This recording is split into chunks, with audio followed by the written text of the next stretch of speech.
coconut girl. She's one cool girl. He has no style. He has a coconut girl. This Kong has a coconut girl. He can fire in spurts when he needs to, and stretch his arms out to fire his coconut girl. Inflate his balloon just like a balloon. This crazy Kong has an inflatable coconut girl. CG coconut girl. CG coconut girl. Soldier boy, tell me. Hey, I got this new dance for y'all called the Soldier Boy. You just gotta punch, then crank back 3 times from left to right.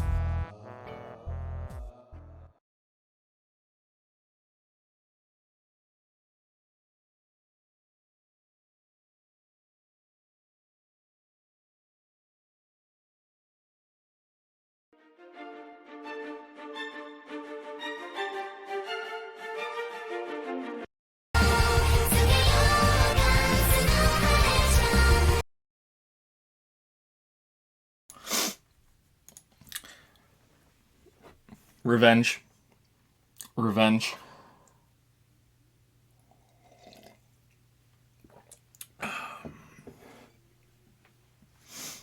Is this another play stream? Nah, it's just the intro when people are getting in. I think the microphone's too far away from me.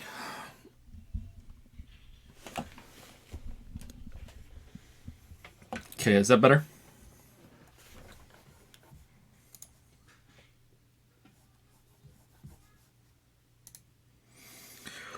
Sure, Joe beat Jump King off screen. No, it was during the Q&A.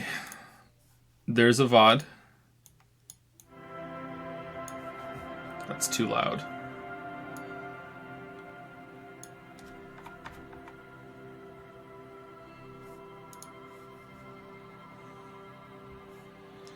I loved your Disco Elysium stream so much I changed my name to be an abbreviation of it. Oh, cool. Dis Ellie.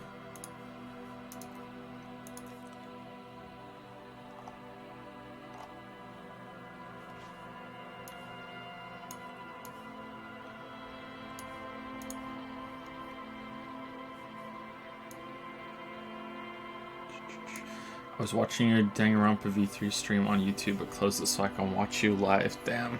Damn. Is Disco Elysium that strong? Maybe no chat for Disco Elysium? I don't really read chat during Disco Elysium, no. Not really that much.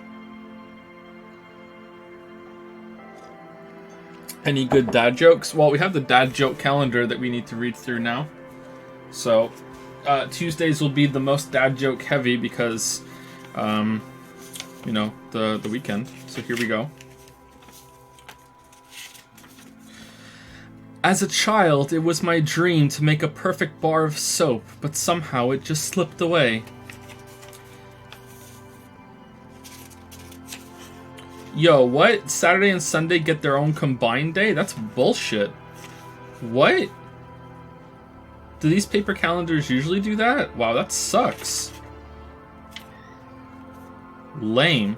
Alright, so this is Saturday and Sunday. I have a hard time trusting trees. They seem kind of shady. January 6th, Monday. Why did the boy bring a ladder to chorus? He wanted to sing higher. And then today's. Did you hear about the houses that fell in love? It was a long distance relationship. Alright, there we go.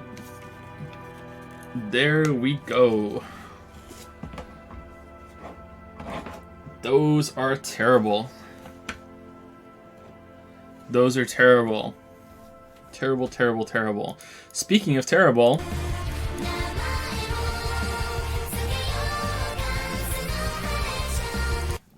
I just want to thank you all for getting snow halation stuck in my head since the last stream.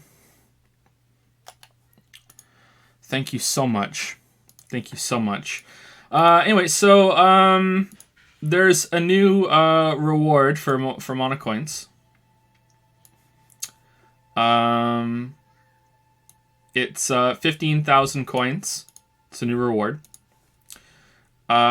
So the reward is, I will say on stream your waifu is best girl. I will say on stream your waifu is best girl. Provide the name of your waifu, and I will say your waifu is best girl and is the waifu of your name here. That's 15,000 monocoins. I'm just saying. Weebs, you could have official confirmation of your waifu best girl. Or you could save up just a little bit more, 5,000 more coins, to take it off the monocoin fund. I don't know. Only 2 people have taken it off the monocoin fund so far. I feel like the weebs don't want it. I guess the weebs don't care about a Yaya after all. They just don't care.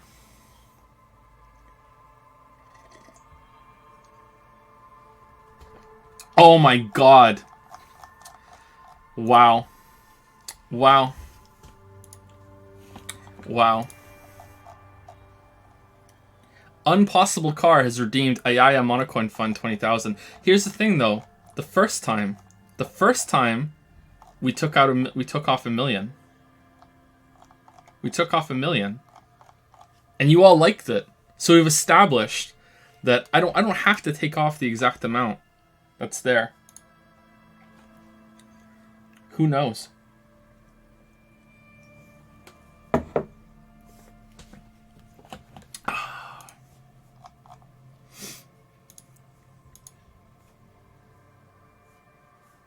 Okay, so I will take out 20,000, and if there's more of these today, then I'll wait until the end of the stream and I'll take them off in one big thing. But for now, I'll take off 20,000. Mark is completed.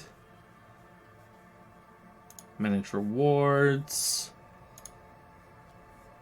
And that is going from, and you just need to change the 8 to a 6. Easy. There we go. All right. Wow, it updates in real time. Nice. Nice.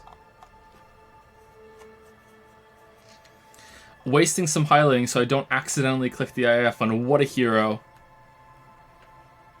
Jarmanian. What a hero. I think there needs to be a 20k to fund reward, says Schleppel. I agree, Schleppel. Maybe we should do that. Maybe we should do that.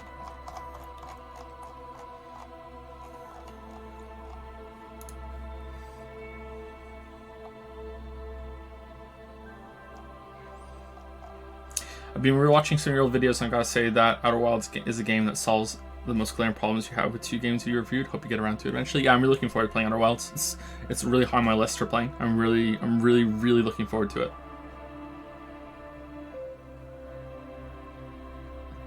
$15k for adding a Yaya fund, 30k make it a war.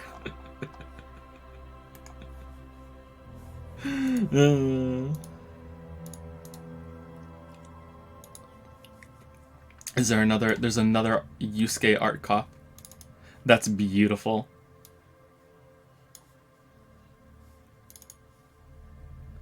Beautiful. Beautiful. So let's go through them in order.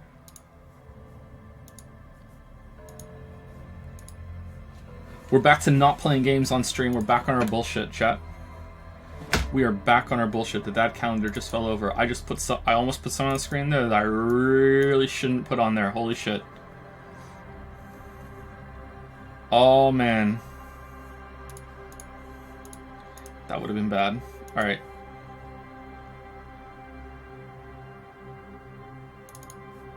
So, first there was this one.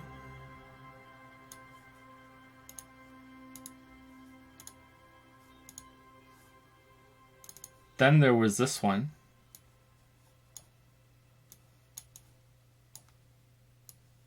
We don't deserve the art we get, man. We don't deserve it at all. And I feel like I'm going to have to shrink it to get all of them on screen at the same time. Let me shrink it a little bit.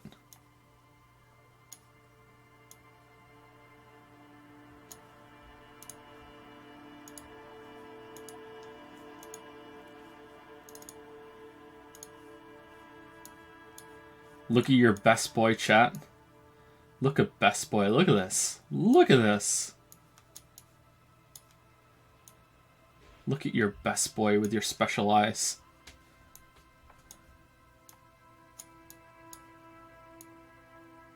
Whoops.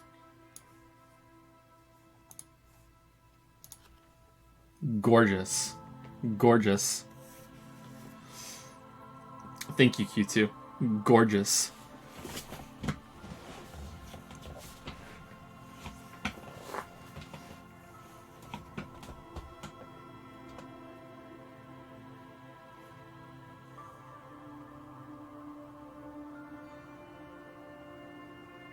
So, as is tradition, the new one will replace our avatar in game, which we should probably jump into.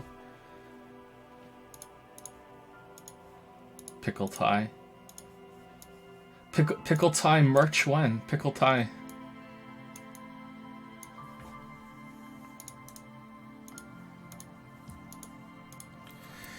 Okay, so I think we were in the pawn shop, right? So what's it been? 2 weeks since we played this game? 3 weeks? I can't remember. I'm playing Persona 3 right now, and it's amazing. I keep saying memes out loud when I see them for real in Yusuke.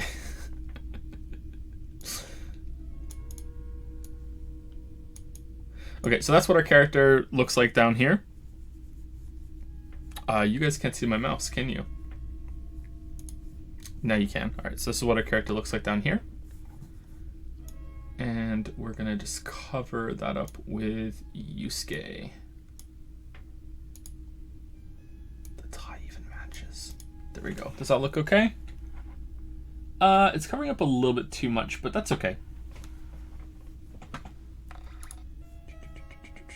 Can you stop the story? I can watch other streams this time. No, we will. Don't worry. I'm gonna run out, and I'm gonna go through that right now. Not just for you, but also for me, because it's been about 3 weeks, and I can't remember everything off the top of my head. So I want to go through it and just make sure that I'm in the know.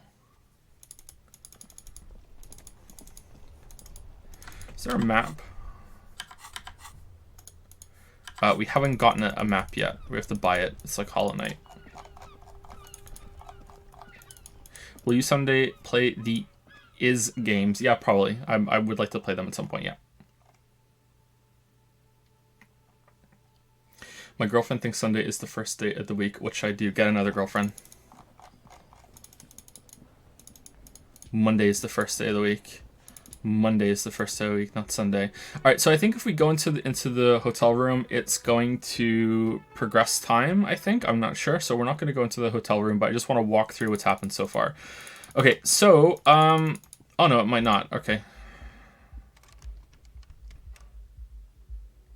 Oh, we have to pay for our room, don't we? Never mind. Okay, so here we go. So we woke up in this room, and we have no memory of who we are. We eventually learned that we are a detective, and as we can see in our what is it? Is it this one? I have to remember the buttons. Tasks. All right, so we're a cop, and as you can see here are our stats: superstar cop, apocalypse cop, sorry cop, boring cop, communist fascist, ultra liberal, moralist, good cop, bad cop. People that we killed. This was before we woke up as this character. So it's not clear if we got drugged or if we just drank ourselves into such a stupor that we just wiped our memory clear. And we woke up here, and your skills and your brain and even some of your organs will talk to you. I think it's your organs or parts of your body will talk to you, and it's your way of kind of communicating with yourself and learning about who you are and maybe who you were, but also who you've become now that there's a new entity taking over this body that's kind of a mix of the old and the new, because it's like an imperfect amnesia. So this is our build, and so we've pieced together that we went on a big like drunken rampage. We trashed the place. It's not clear if we had a good reason for that or not. There was a lady in here that we tried to sleep with and it failed, and we have made an ass of ourselves downstairs with the people that run this. Is it a hotel or is it a hostel? I can't remember. I think it's a hostel, right? And so we were sent here to investigate a murder, and it hasn't gone all that well. I won't go over on every single detail that we did, but I will show the body, and then I'll show you where we've been, and then we'll continue. Wrong, you tried to fuck with her. Yeah, that's true. Yeah, that's what we said. That's what we said. So the body's over here. Someone has been lynched, and they have stormtrooper legs on. And we can't get the body down, and that's our new goal, is to try and get the body down. We've inspected it, but we're trying to get it down. It was actually quite difficult to inspect the body because we had to go like level up, so we had the nerve to inspect it, or else we're going to throw up. So now our next goal is to get the body down from it. We tried to get it down by shooting at it, and it didn't work. So now we're just going to try and find someone to help us get it down, because it's not easy, and cops don't really have that much power in this world. I'm trying to think of everywhere else we go. We went through this building here. We also went into the bookstore, and we had an adventure there. Talking to people can take a long time in this game. There's a lot of text to read and to go through. And as you can see, these things here, you can inspect them. And there's something down there that we didn't look into either. And we went up here, but if there's anything up here, we didn't go into it. And our partner here is Kim Kitsurugi, I think, or Kitsuragi. So here's a skill check that we didn't do. So this is based on our Inland Empire skill, and apparently this is a legendary 14. I don't really know what that means, but do we need to do 14 above it? Plus our score, maybe? I'm not sure. I'm not exactly sure what that means, but that's okay. We're not doing this because not every option is something that you're supposed to do. You're supposed to actually roleplay, and exhausting all the character conversation, all the dialogue trees is something you can do, but sometimes choices are there for you not to do them, depending on what kind of character you are. We still are exhausting most of the character choices because it's just something I like to do when I play these games, but you don't have to. Did we go back here? Oh, we never went back here before. Huh.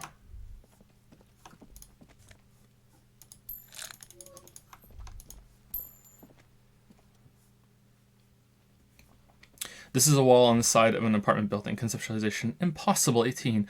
Why am I looking at this wall? Failure. You have no clue, it's just a wall. Okay. I thought that our conceptualization was stronger than that, but I guess not. Okay. So if you fail some skill checks, you can die. It can take away one of your morale points down here, or one of your health points, and you can die from that. So far, there's no combat in this game. I severely doubt there is combat, and in fact, I hope that there isn't. So that's just it's like it's very different from a visual novel, but it's in that area, I think. No splattering bullet holes on this wall. Chairs and tables being eaten by rain and rot. Just close the door, but you look at it suspiciously. Okay, so before I say some thank you messages real quick, I need to say two things first. The thank you messages are going to be pretty brief today because I want to get into the reading. It's a lot of reading, and I don't want to get all too muddled up between it when I'm the game and saying thank you. So if there's a really big message that you want me to read out today, that might not be the best day for it. I will read it out, but I'm not going to engage with it very much. And the second is this game has some fairly strong language, and you should probably be informed of that if you didn't see the other streams. So you should, if that's something that bothers you or some heavy themes, then maybe this isn't the stream for you. I don't know, but hey, I feel like I should say it. Is time going to go by while we're just walking around? I don't think it will, right? It's only when you're doing, when you're having conversations and stuff, it moves through, right? Orange bum hat, reaction speed, rhetoric. Oh, man. Wait, isn't there Hobo Cop? Didn't someone say that? There's a Hobo Cop.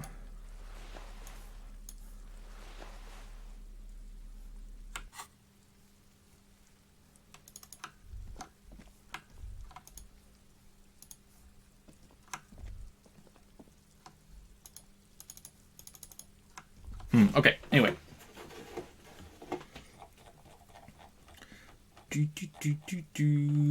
So, very quickly, thank you to the following people. Cheffin, Hi Joe, I don't know how Twitch works, so I don't know if you will see this or not, but can you do me a favor and moan real quick? Nope. Thank you, Hyros, for the 26-month resub. Totally Froggy for the new sub with Prime. Welcome to Prime Time.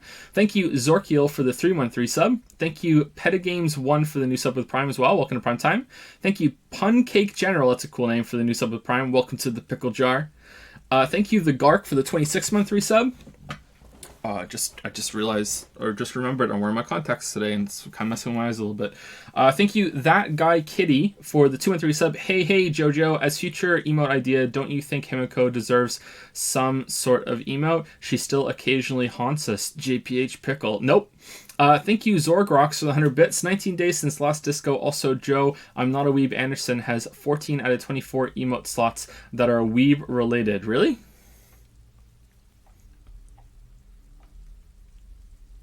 Pickle Nagito doesn't count. Pickle Nagito transcends anime. Thank you, FS Nanashi, for the 313 sub with hi. Hope you're well. Happy New Year. Thank you, Illarin, for the 25-month resub. Thank you very much. Thank you, Aura Hunt, for the 5-month resub. Lion Demon 1, 2. I don't know what those are, but thank you very much. Dark Flashes for 100 bits. I would love to thank you for the last stream. It was such an experience. Are you talking about the Q&A stream, or are you talking about the music stream? The music stream is pretty funny. I watched some parts of it back, and we had some god tier luck timing on some of the things that were said in that. It was fun. Maybe we'll do it once a year. We'll do a music stream after New Year. I think it was fun. I enjoyed the snow halation fucking roulette that we did. Thank you, Snee Snack, not to be confused with Sea Snake, for the 11-month resub. Thank you, Parslow195, for the 11-month resub. 2 11-month resubs in a row. Thank you, Sergeant Snuggle18, for the 12th resub. Welcome to the 1 year club. Damn, 1 year. Been a blast so far, my G. Keep doing what you're doing. It's some of the best content on YouTube. Really? Oh, thank you, Sergeant Snuggle. That's nice of you to say. My Canadian-ness is making me have to disagree, but thank you very much. Thank you, Pony Nader, for the 3-month resub. Any chance you talked about this game before? Ooh, we played it before, so I think this is the 4th stream.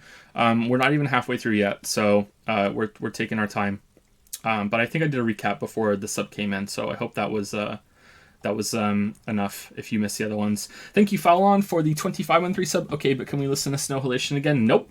Thank you, Hypothetical Walrus, for the 3-month resub. Cool name. Thank you, Phantom Yeet, or Phanto My Eat, for the 7-month resub. Thank you, Shadow Brawler, for the 2-month resub.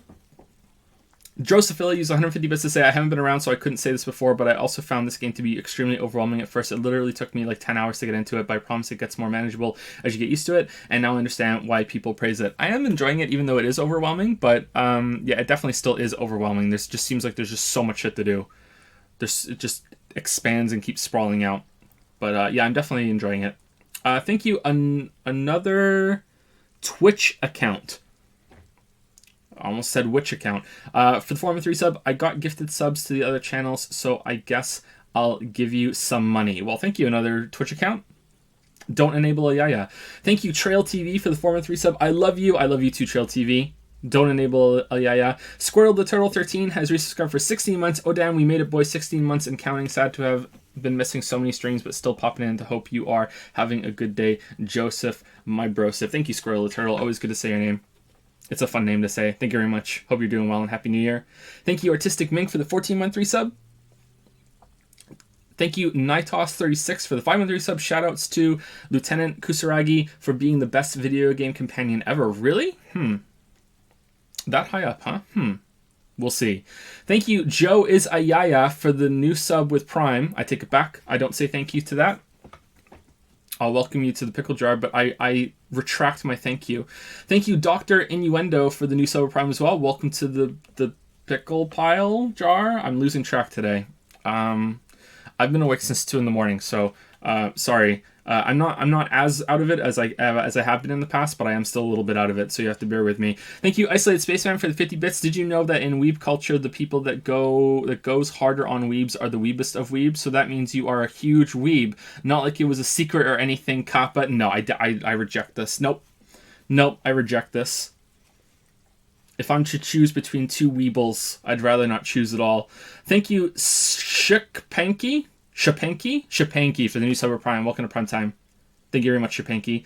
Thank you, Ishuala, Ishuela for the 213 sub. Thank you. You know, like that sneaky Witcher reference there. Thank you. I have been thinking for the 8-month resub. Hope you have a lot of water ready for this stream. Have a good one. I have no water, actually. I have no water. What the fuck, Janice SG? I have no water at all. Maybe Lily Chan will bring me some water. Well, it's not going to be ironic soon, isn't it? Thank you. I have been... Oh, no, I just read that one out. Thank you, Not Waco, or Not Wako, for the 4 and 3. So drop my sub and running away to avoid spoilers. See you in VODland. Best of luck for The Witcher. And as we say in...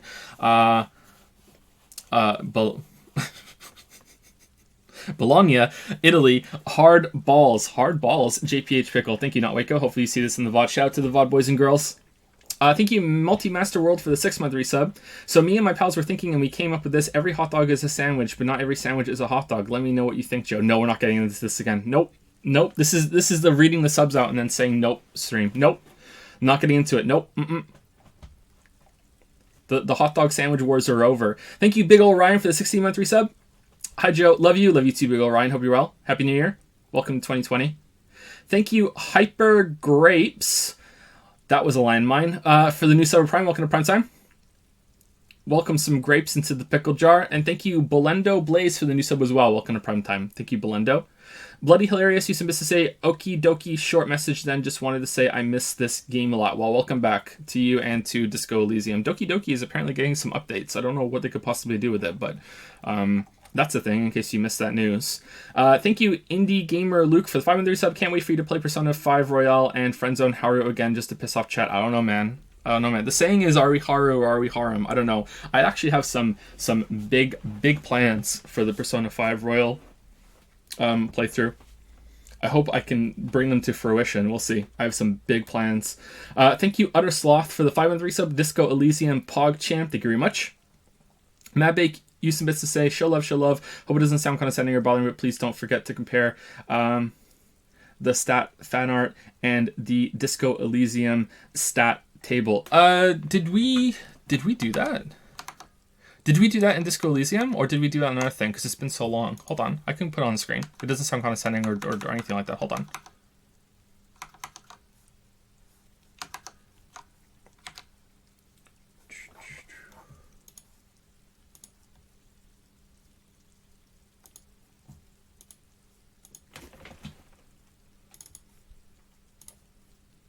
Okay, so this is made by Madbake, and it's a skill tree from this game based on all of the memes that come here. So let me make it vanish. So that's the real version, and then this is the Madbake stream meme version. Which I think, did the official Twitter of the game like it? They saw it, which is just, what the fuck did they think of that? Because I mean, even with context, you know what I mean? Even with context, so out of context.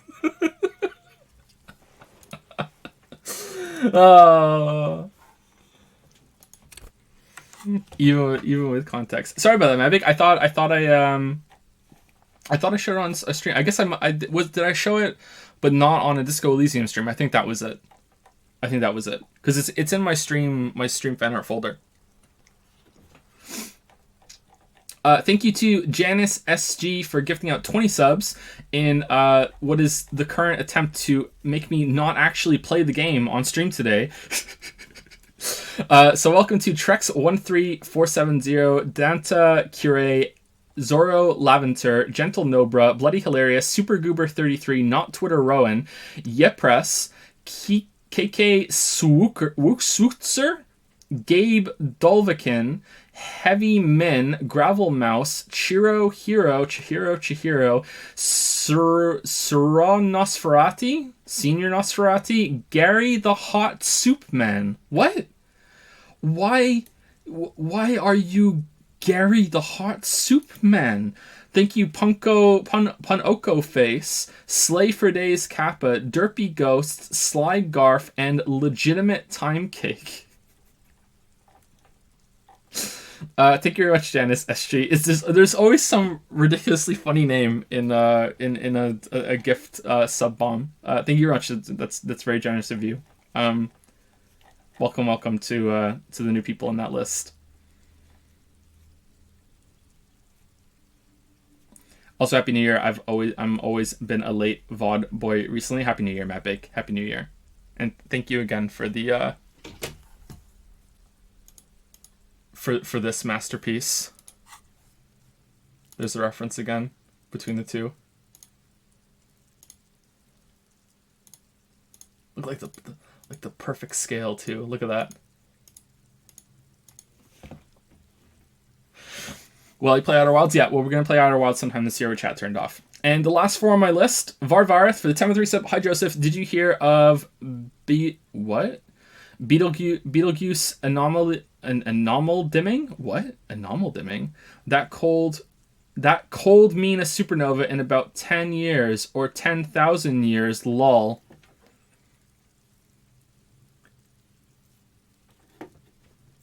Anomal dimming? Like they've like recorded some change in Betelgeuse. I feel okay. I'm too tired. I'm moving on. Thank you, Varvarth. Thank you, Ipsen13 for the 813 sub. Thank you very much. Uber 2013 for the 413 sub. Oh boy, it's Art Cop time. It is Art Cop time. Art Cop to the rescue. Xander H for the new sub. Welcome to the Dragon's Den, Xander H. Thank you very much. Welcome to the Rubber Sub Club. And last but not least, Silly Nix and Multimaster World. Silly Nix has resubscribed for 2 months with hello, y'all. How's it going, Silly Nix? Happy New Year, 2020.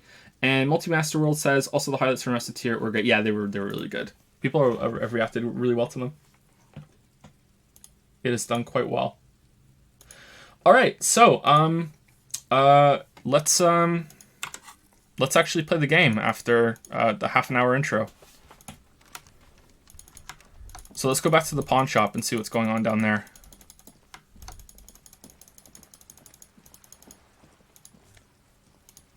I lied. Cape Side Apartments. Inside the frame, I'm recycling and repairing the tools used to assemble it.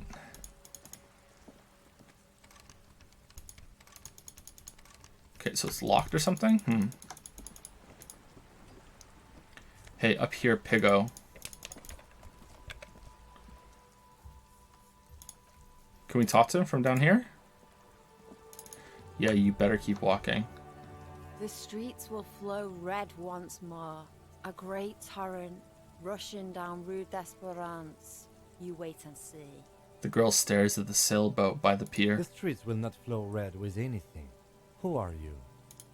I'm Cindy the fucking Skull. What else do you want to know?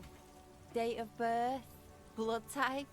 The last time I was tested for Hep C? We just want to know your name, little lady. No need to get defensive. Don't use that tone with me. I am the law.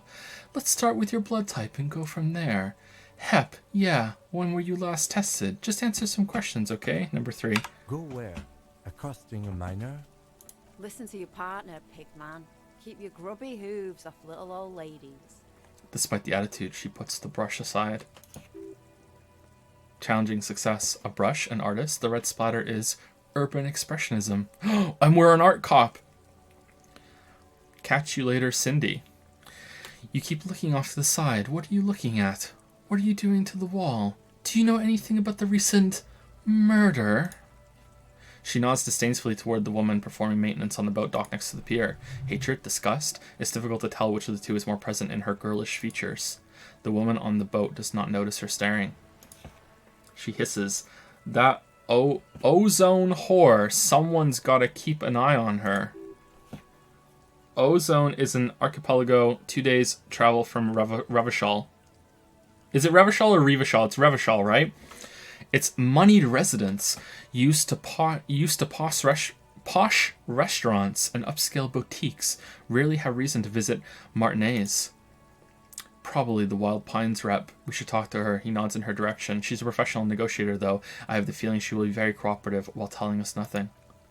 You should take the lead. Ask her unexpected questions. Do your thing. Don't be afraid to get a bit wacky. Throwing her off is our best bet. Oh, man, you're just like...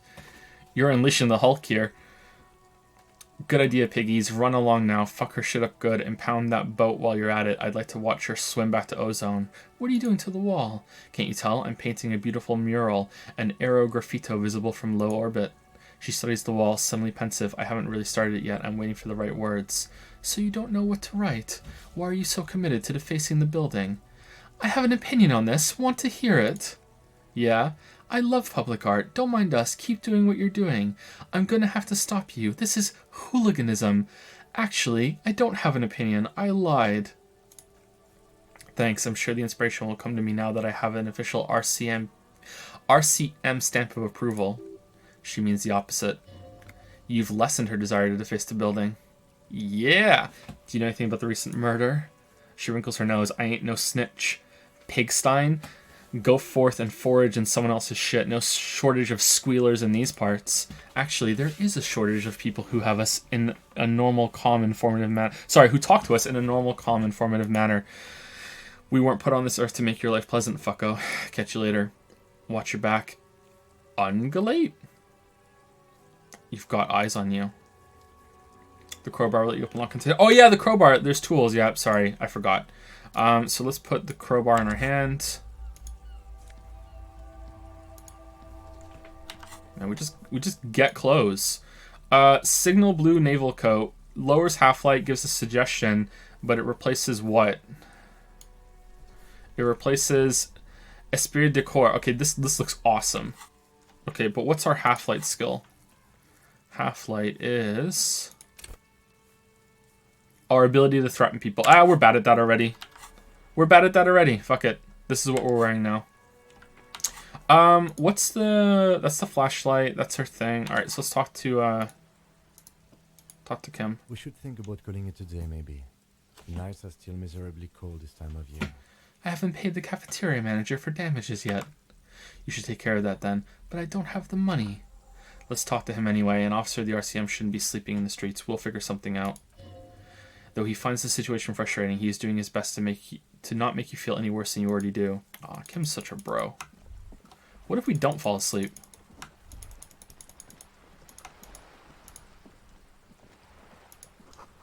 The belly of this boat shines like it was recently painted. What if we sleep in the car to save money? Docking reserved for residents of... Okay, how do we save it again? F5, right? Okay, there we go.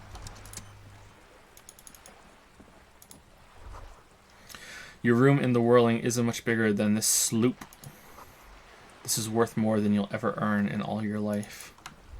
I think about that stuff all the time. You see something like that and you just look and you're like, wow.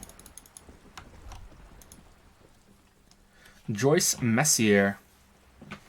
A striking woman leans against the cabin top of her sailing boat, smiling as you approach. Her green raincoat glistens with droplets. A silk scarf is tied around her throat. Thank you, Strix Varia, for the 313 sub. Thank you very much. Thank you, A Fury of Owls, for the 413 sub. Have a nice Tuesday, Joe, and enjoy more Yusuke Simulator. I will, Fury of Owls. Thank you so much. Thank you, Zephyriox, for the 413 sub as well. Thank you very much. 3 and 2 4s in a row there. And thank you, Xander H, for the 100 bits. Subscribing to Joe formed a new bond. I can sense a strong resolve from Joe. I am thou, thou art I. Thou hast acquired a new vow. It shall become the wings of rebellion that breaketh thy chains of captivity. With the birth of the hermit persona, I have obtained the winds of blessing that shall lead to freedom and new power. Confidant, Joseph Anderson, Arcana, Hermit, Rank 1, Message Reading, New Ability. Allows your messages upon subscription to be read out personally by Joe. Thank you, Xander. Good evening, officers. I'm Joyce. She extends her hand in greeting. Joyce L. Messier. I represent the board of Wild Pines, the owners of the harbour. You gentlemen must be from the RCM. She steps closer and holds out her hand over the railing. Joyce L. What does the L stand for? Loser? What exactly is the RCM? I remember hearing it from somewhere. What gave us away? Shake her hand, don't shake her hand. Okay, so we're supposed to, set her off balance. So let's not shake her hand. I'm glad to see you here. The woman and lieutenant exchange a brief handshake. She is unfazed by your rudeness, probably chalking it up to local custom. Oh, it didn't work. I was dispatched to handle a strike, not a lynching. Anything I can do to assist the RCM in this matter, I will, gladly. Can you get the body down from the tree? That is good to hear, madame. He opens his notebook. My colleague will take the lead on this interview. I should let you know that he is recovering from an unusual medical episode. Very unusual. But I can assure you of his ultimate competency. Damn. Is it loud enough, by the way? Should I turn it up louder? He was a bit quiet, but is the sound okay? I think the sound was bad. People would be screaming at me, but let's turn it up a little bit anyway.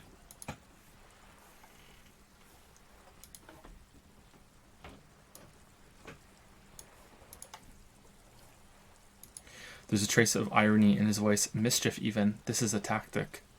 How interesting. I wish you a swift recovery. In the meanwhile, you have my full cooperation and the full cooperation of the Wild Pines group. Okay, good now, or up a little bit more, or what? Do do do do do do do do. Do do do do do do do.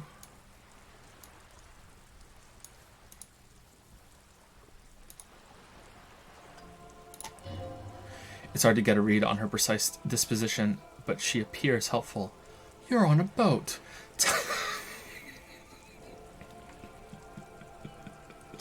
Tell me about Wild Pines. What do you do? What can you tell me about this strike? What can you tell me about this lynching? Do you know something about these tattoos? Show her a photo. You seem rich. Can I have some money? Is what you want to say, but it isn't that easy, is it? What? Why not? Look at that lady. Take a gander. Squint your eyes, bub. What nice fabrics. What lustrous hair. What nice fabrics. Why, yes, tucked away under that sturdy green raincoat, almost rustic in its simplicity, a silk shirt and matching scarf round her gentle throat. While dull orange pearls hang from her earlobes, red from cold, her light green eyes scan you, full of knowledge and worry, wealth, and all its possibilities. These are the kind eyes of the rich man that seem to say everything is possible.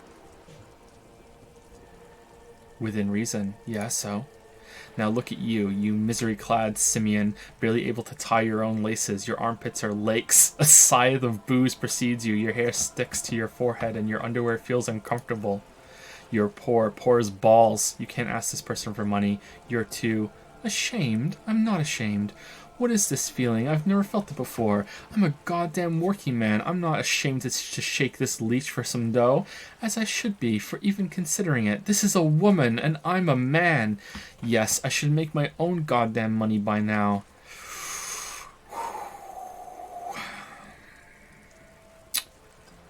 I kind of feel like Yusuke's number 6.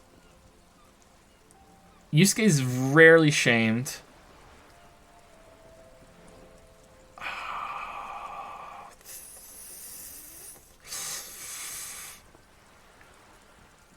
6. Maybe you can ask her for some stock tips. That's a maybe or a job, but you're sure as hell too ashamed to ask for cash, buddy. As I was saying, her voice breaks the silence and suddenly you're back again. Nearby, a seagull pecks at a piece of garbage. If there's any way I may be of assistance, please don't hesitate to ask. Alright, so now you can say it again. Low. Damn, 17%. Show her the tattoo. That's the photo of... That's the man who was killed. She almost takes the photo, but then stops. I'm afraid this is a discussion for once. We've cleared the lynching question. So you know something about the tattoos. Fine, let's return to it later. Why? How's you looking at a photo tied to lynching? Better not to tie the forestay to the backstay on this. I hope there is something else I can help you with. She wants to answer the question. Protocol keeps her from it. You're on a boat. Why, yes, I am. She looks at the deck under her feet. Green and white sails flutter overhead. Not a lot of people on boats, are there? Does she have a name? Do you have a license for this boat? Does she have a name? The boat? No. It is called Cordeliet 19 because that's the type of sloop it is. Okay, but what kind of boat is it? It's a pleasure craft, a 19 pacer. It also happens to be a rated... Is it meant to be A-rated? A-rated for Category 1 racing? Or is that a mistake? Or, though these days I mainly use it for business. How do you like it? My sloop, I like it a lot. Her lips curl into a wry smile. It's the eel's hips, baby. Oh, damn. I'm enjoying this part of the interview. It has so little to do with the murder we're investigating. Not a lot of people on boats, are there? Of course there are. She looks around. We're on an archipelago. How else are you supposed to get around? Wait, we're on an archipelago? Look around. Yes, we are. She raises her brow. We are on Likalu. Technically, the neighboring Ozone and Face à la Mer island groups are archipelagos, while Le Caillou, by contrast, is a single fertile landmass, the 4th largest island in the world. It is not an archipelago. Wait, I thought Le Caillou was one big island. Okay, she gives you a crooked smile. If you want to get technical, the point is we're all on islands here, and sail is still the most expedient way to get from one island to another, especially when you're in a hurry to resolve a strike. Still, I haven't seen anyone else sail a boat around here. I haven't seen anyone else drive a souped-up Capri Kinema motor carriage either. I'm so good at reading all these words. Actually, Lieutenant becomes defensive. The motor carriage has been specially issued to serve as a patrol and pursuit vehicle. It's for crossing long distances in the greater Revachol Industrial Harbor. It's not a toy. Neither is this. The woman pats the cabin hardtop. A toy, I mean. It's a machine for crossing long distances in the Bay of Revachol between the city and the islands. You need to make this lady admit she's only riding around on this boat because she's rich. Yes, I do. You have the guns and the ammo. Take this Klassen fiend down. Let's talk about the economics of this boat you're on. Go in for the kill. Oh my, the E word. She crosses her arms. You mean to say that it's a symbol of conspicuous consumption, that I'm a member of the ruling class? Yes, exactly. Precisamundo, class wartime, baby. No, it's a symbol of our subjugation to foreign capital. The bad kind of capital. Forget about it. I was out of line. Okay, any of the first 3 is fine. Let's go 2. Detective, may I remind you that Mrs. Messier is a professional negotiator. He doesn't look like he thinks you'll best her in single combat. Hey, you told me to get weird with it, Kim. Also, how did you disappear? Where is he? Okay. Then what does that say? She points to the plaque on the side of the pier. Does it say docking reserved for residents of Rue de Saint-Ghislain, 33A? 33A, this old proletarian haunt here. She waves at the ruin looming overhead. As I said, plenty of people drive boats of all social strata. Ooh, reaction speed challenging. Fire back quick. All right. 42. 42. 42. 42. All right, stretch out. Oh no. Oh, double ones. She takes a sip. It's gonna happen. Okay, she takes...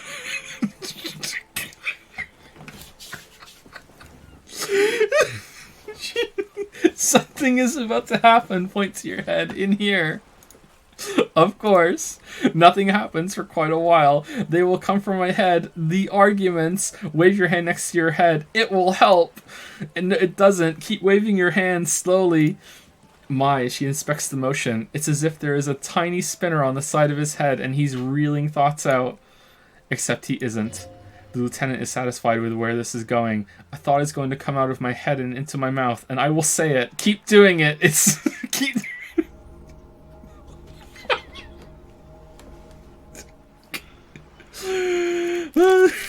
Lieutenant, I truly don't understand what is happening here.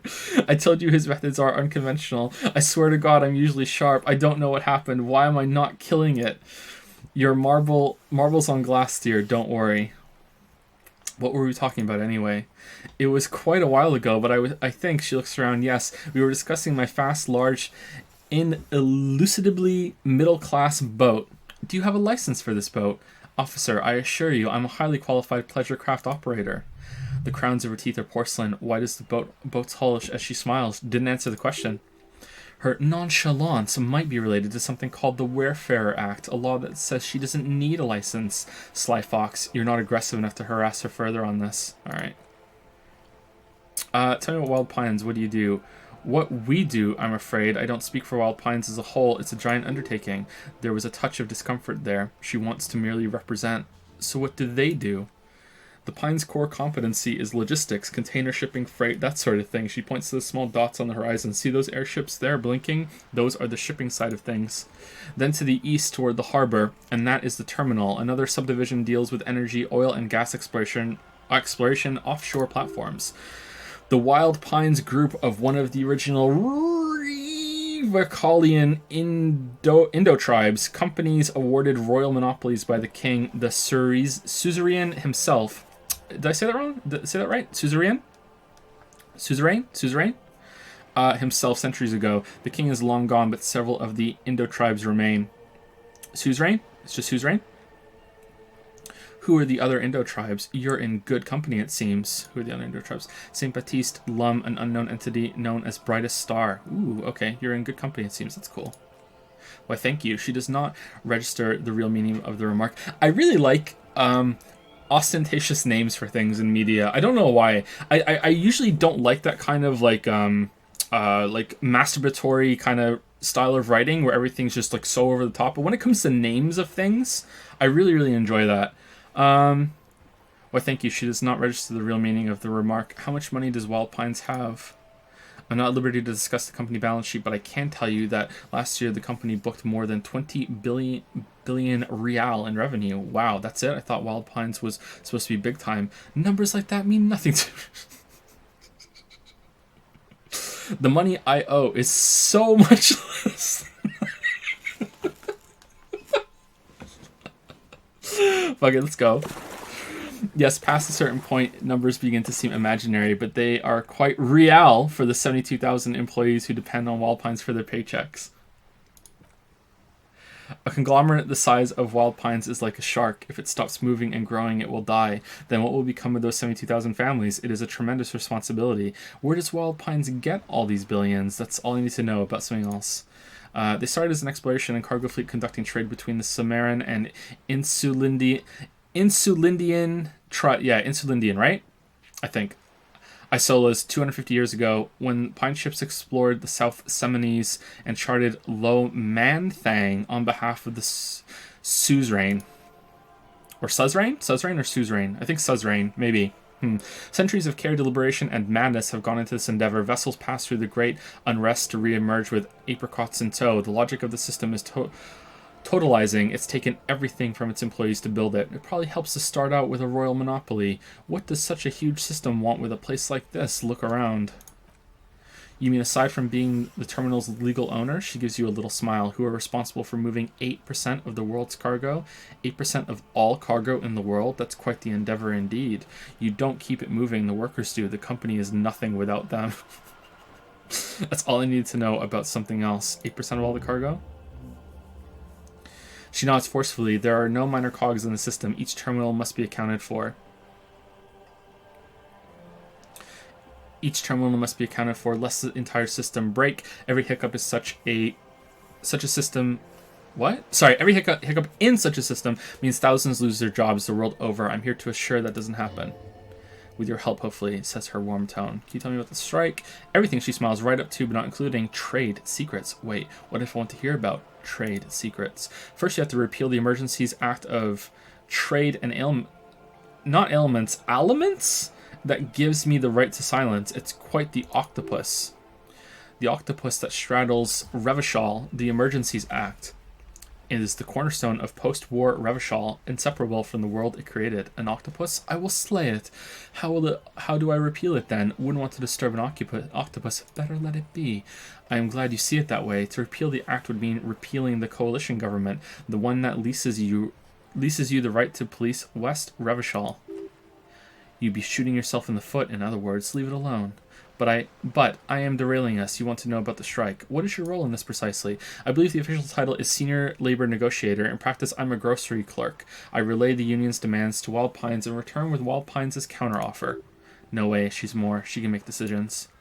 And how are the talks going? They're not. That's the problem. The union stopped all negotiations a week ago after that awful lynching took place. I'm kind of stunned there's even a union. Now they won't even let me into the harbor. There's a 2.20 meter Oh, okay. Racist behemoth blocking the gates. Okay, I understand the context there. Okay, I understand now. Tell me more about this behemoth. Tell me more about this behemoth. What can I say? The Union employs a giant covered in tattoos. She pauses. A racist giant. I guess that's part of their Big Tent organization now. How were the talks going before the lynching proceed? I wonder if that's the guy that had the heavy boot prints in the ground that we found around the body. Let's say I was not making the kind of progress I'd hoped for when I first arrived. And when did you first arrive? I arrived 3 weeks ago, she thinks. Yes, in the middle of February. The bay was still partially frozen then. I've heard to do these things on site, like the Royal Canadian Mounties. He looks at his notes. But the strike began in December. I wasn't the original negotiator here. I took over after Mr. Gaumont hit a wall with Mr. Clare, the union boss. Mr. Clare refused to speak with Gaumont despite concessions he had granted the union in prior negotiations. This isn't the first time the union has gone on strike? Heavens no. There have been 2 prior strikes. Both times the union won significant concessions, including overtime pay and a medical plan. This time their demands are more, I guess you could say, aggressive. Damn. Ludicrous even, it's meant. What happened to this Gaumont? What are their demands? The scabs at the gate. Did you put them there? Tell me about this union boss, Mr. Clare. What are their demands? There are leaflets everywhere and banners. What did they say again? Oh, yes. Every worker, a member of the board. Most of the workers probably don't know what that means. I like it. I don't know what to think about that. Over-aggressive, commie posturing. Seems like they have no idea about business. Forget it. I want to ask something else about the strike. Okay, we need to make a decision, chat. Is Yusuke... Does Yusuke believe in capitalism or not? I kind of feel like he would. I know that sounds strange. I kind of feel like Yusuke would secretly be a capitalist and wouldn't like communism. I kind of feel like he would.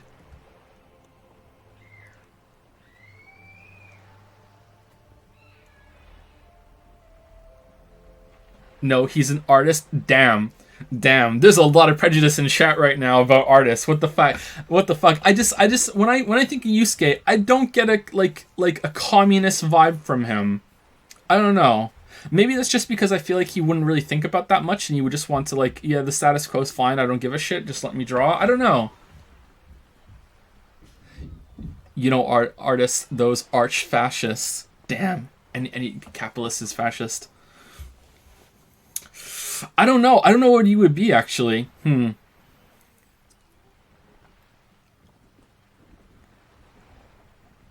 think I like it. I like it. You understand what he's saying. I like it. Then you might also like their other slogan, Demand Democracy. Oh yeah, that's a good one. Nope, that's weak. Not hard communist enough for me. See, he would say, nope, that's weak, agreeing with the intent, but not liking it as a slogan. Yeah, let's go with that. Personally, I agree. It lacks the pizzazzo of every worker a member of the board. Exactly. What exactly do they mean by it, though? What's the demand? It's quite simple, you see. Every time the Wild Pines group makes a decision about about anything really, it needs the signature of each of the 2,200 workers in its Martinez terminal. Just so you understand, this is but one of 22 terminals owned by Wild Pines. Essentially, not only are they kings of the company, they are also kings of the 72,000 employees of the Wild Pines group. An opening gambit, surely. It's pretty funny, I have to admit. The workers can't be kings. The king is king. The king is dead. Long live the workers.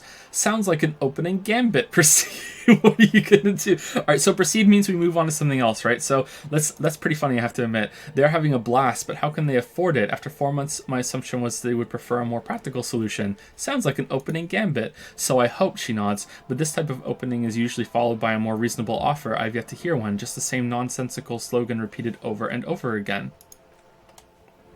And now people are getting lynched. I hear behind the whirling in rags, a disastrous situation if there ever was one.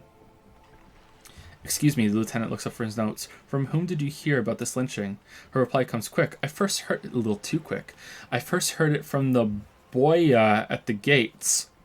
The one whose very name advertises his aversion to work. I think he said it was, call me Manana. This checks out. What happened to this Gaumont? The scabs of the gate, did you put them there? What happened to this Gaumont?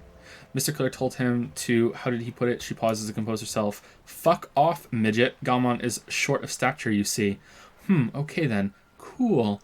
Not cool. Okay then. Yes, keep in mind this is a negotiator, Mr. Clare, not cool by the way, Mr. Cool has worked with before, and who is more than fair with him and the union. The scabs of the gate, did you put them there? The scabs? She raises her brow. You mean the huddled masses of jamrock that come to plead for work when the union refuses to? If they were organized by Wild Pines or its affiliates, then it would be a company secret. I could not share it with you, not right now at least. It's implied she's open to discussing this matter with you at a later occasion. Tell me about this union boss, Mr. Clare. Avart Clare is a man of the utmost integrity. If you can say one thing about him, it's that he always puts the interests of the workers first. She's being sarcastic. Don't take her performance literally. Really? That's not what you really think, right? Of course not. Evrart is fantastically corrupt. I imagine he has a thick, viscous goo where you and I have blood. Is he that bad? He can't be that bad. Say nothing. Wait, ain't that bad? He is the most corrupt individual I have ever seen, and I deal with men like him for a living. If there is anyone more venal, more irredeemably nepotistic, then it's his twin brother, Edgar. Wait, there are two of him? Yes, Edgar looks exactly like his brother, except for that lazy eye. He also talks exactly like Everard does. Edgar and Everard... And when one's term as a foreman is up, the other takes over. It's how they circumvent the term limits, you see, with a funny little switcheroo. While in office, they've embezzled God knows how much of their workers' dues. What about the union itself outside of Brothers Clare? The Debardeurs Union was once a perfectly normal institution, 20 years ago anyway. It must not have been easy to establish under the Emergency Act, but they did it. I can respect that. She adjusts her hair. Organized labor at its best, as they say. Then something happened in the local chapter elections. The Brothers Clare came and transformed it into, how do I say? She hesitates, looking for the right expression. A mob, the lieutenant says succinctly.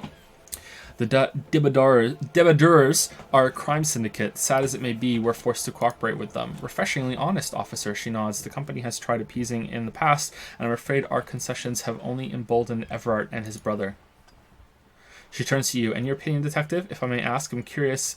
I'm a curious and talkative person, you see, she explains. Would you say the DeBar's Union is an effective advocate for the rights of local working men, a giant leech sucking the life out of Revachol, basically a socialist mob? I prefer not to have an opinion on these things. I mean, I don't know enough about it, so I'm gonna guess 4, because I don't know. Like, the context of this sounds really bad, so, like, I want to say it's bad, but I don't know enough. Like, the whole twins, like, just switching elections back and forth sounds really bad. I think it's bad. Indeed, and a hungry one. She nods. Sadly, Wild Pines have cooperated with what amounts to a crime syndicate for 2 decades. However much you feed the leech always hungers. One more thing. You said something happened in the elections? I'm glad you asked. There was a woman, the previous forewoman of the union. She disappeared. Disappeared? Yes, on the last day of the local chapter elections, her daughter phoned in and said she wasn't running anymore or coming to work ever. End of story. Eerie. It happens. Some kind of extortion, probably. Eerie.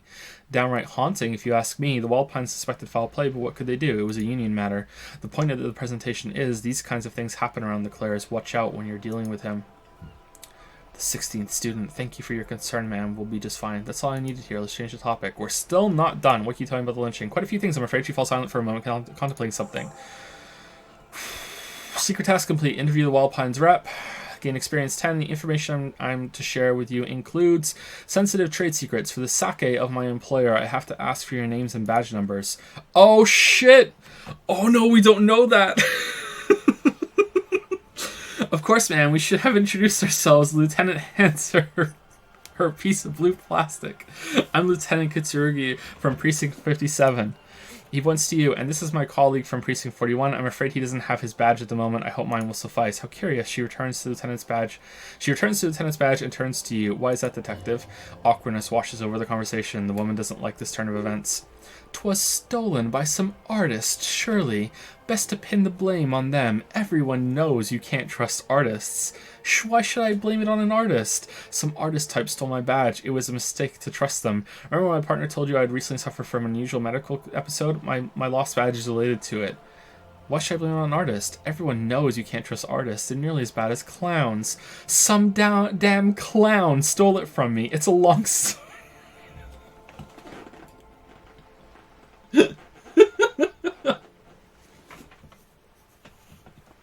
No, I'm going 4. I'm going 4.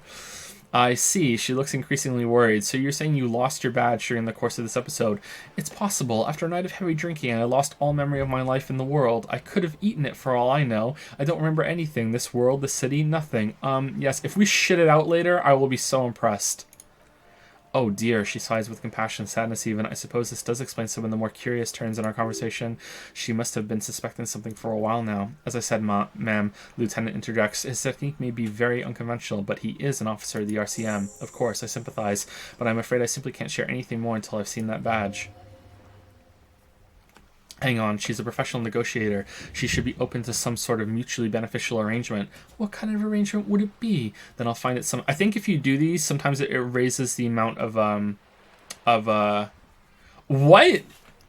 Pities your boat failure? Sympathy for your amnesia?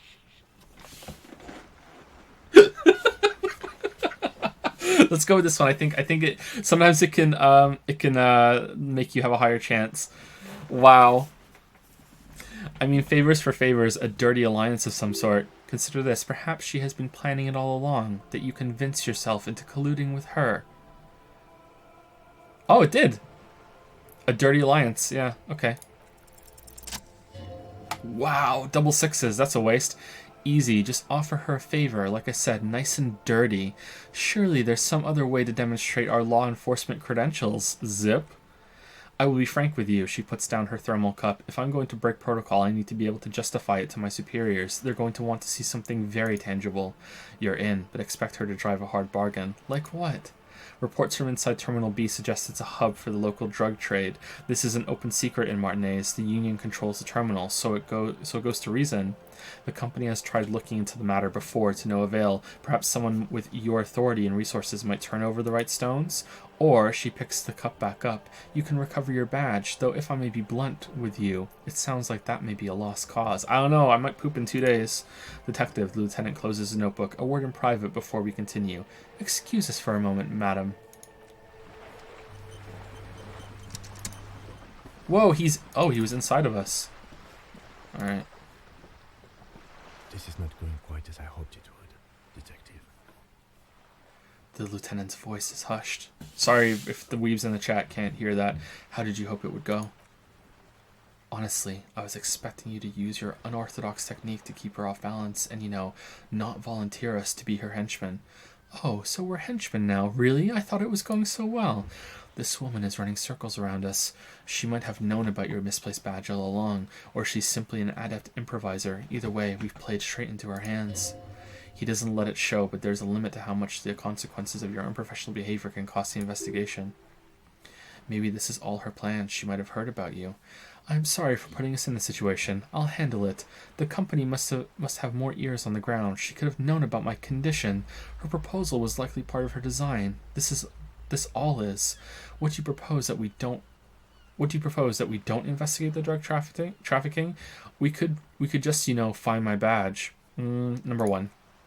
I'm sure you will, Detective. We could just find my badge. Oh, he nods slowly. That would be fantastic, but do we have the time? The world's is large, and your badge is 8 by 6 centimeters.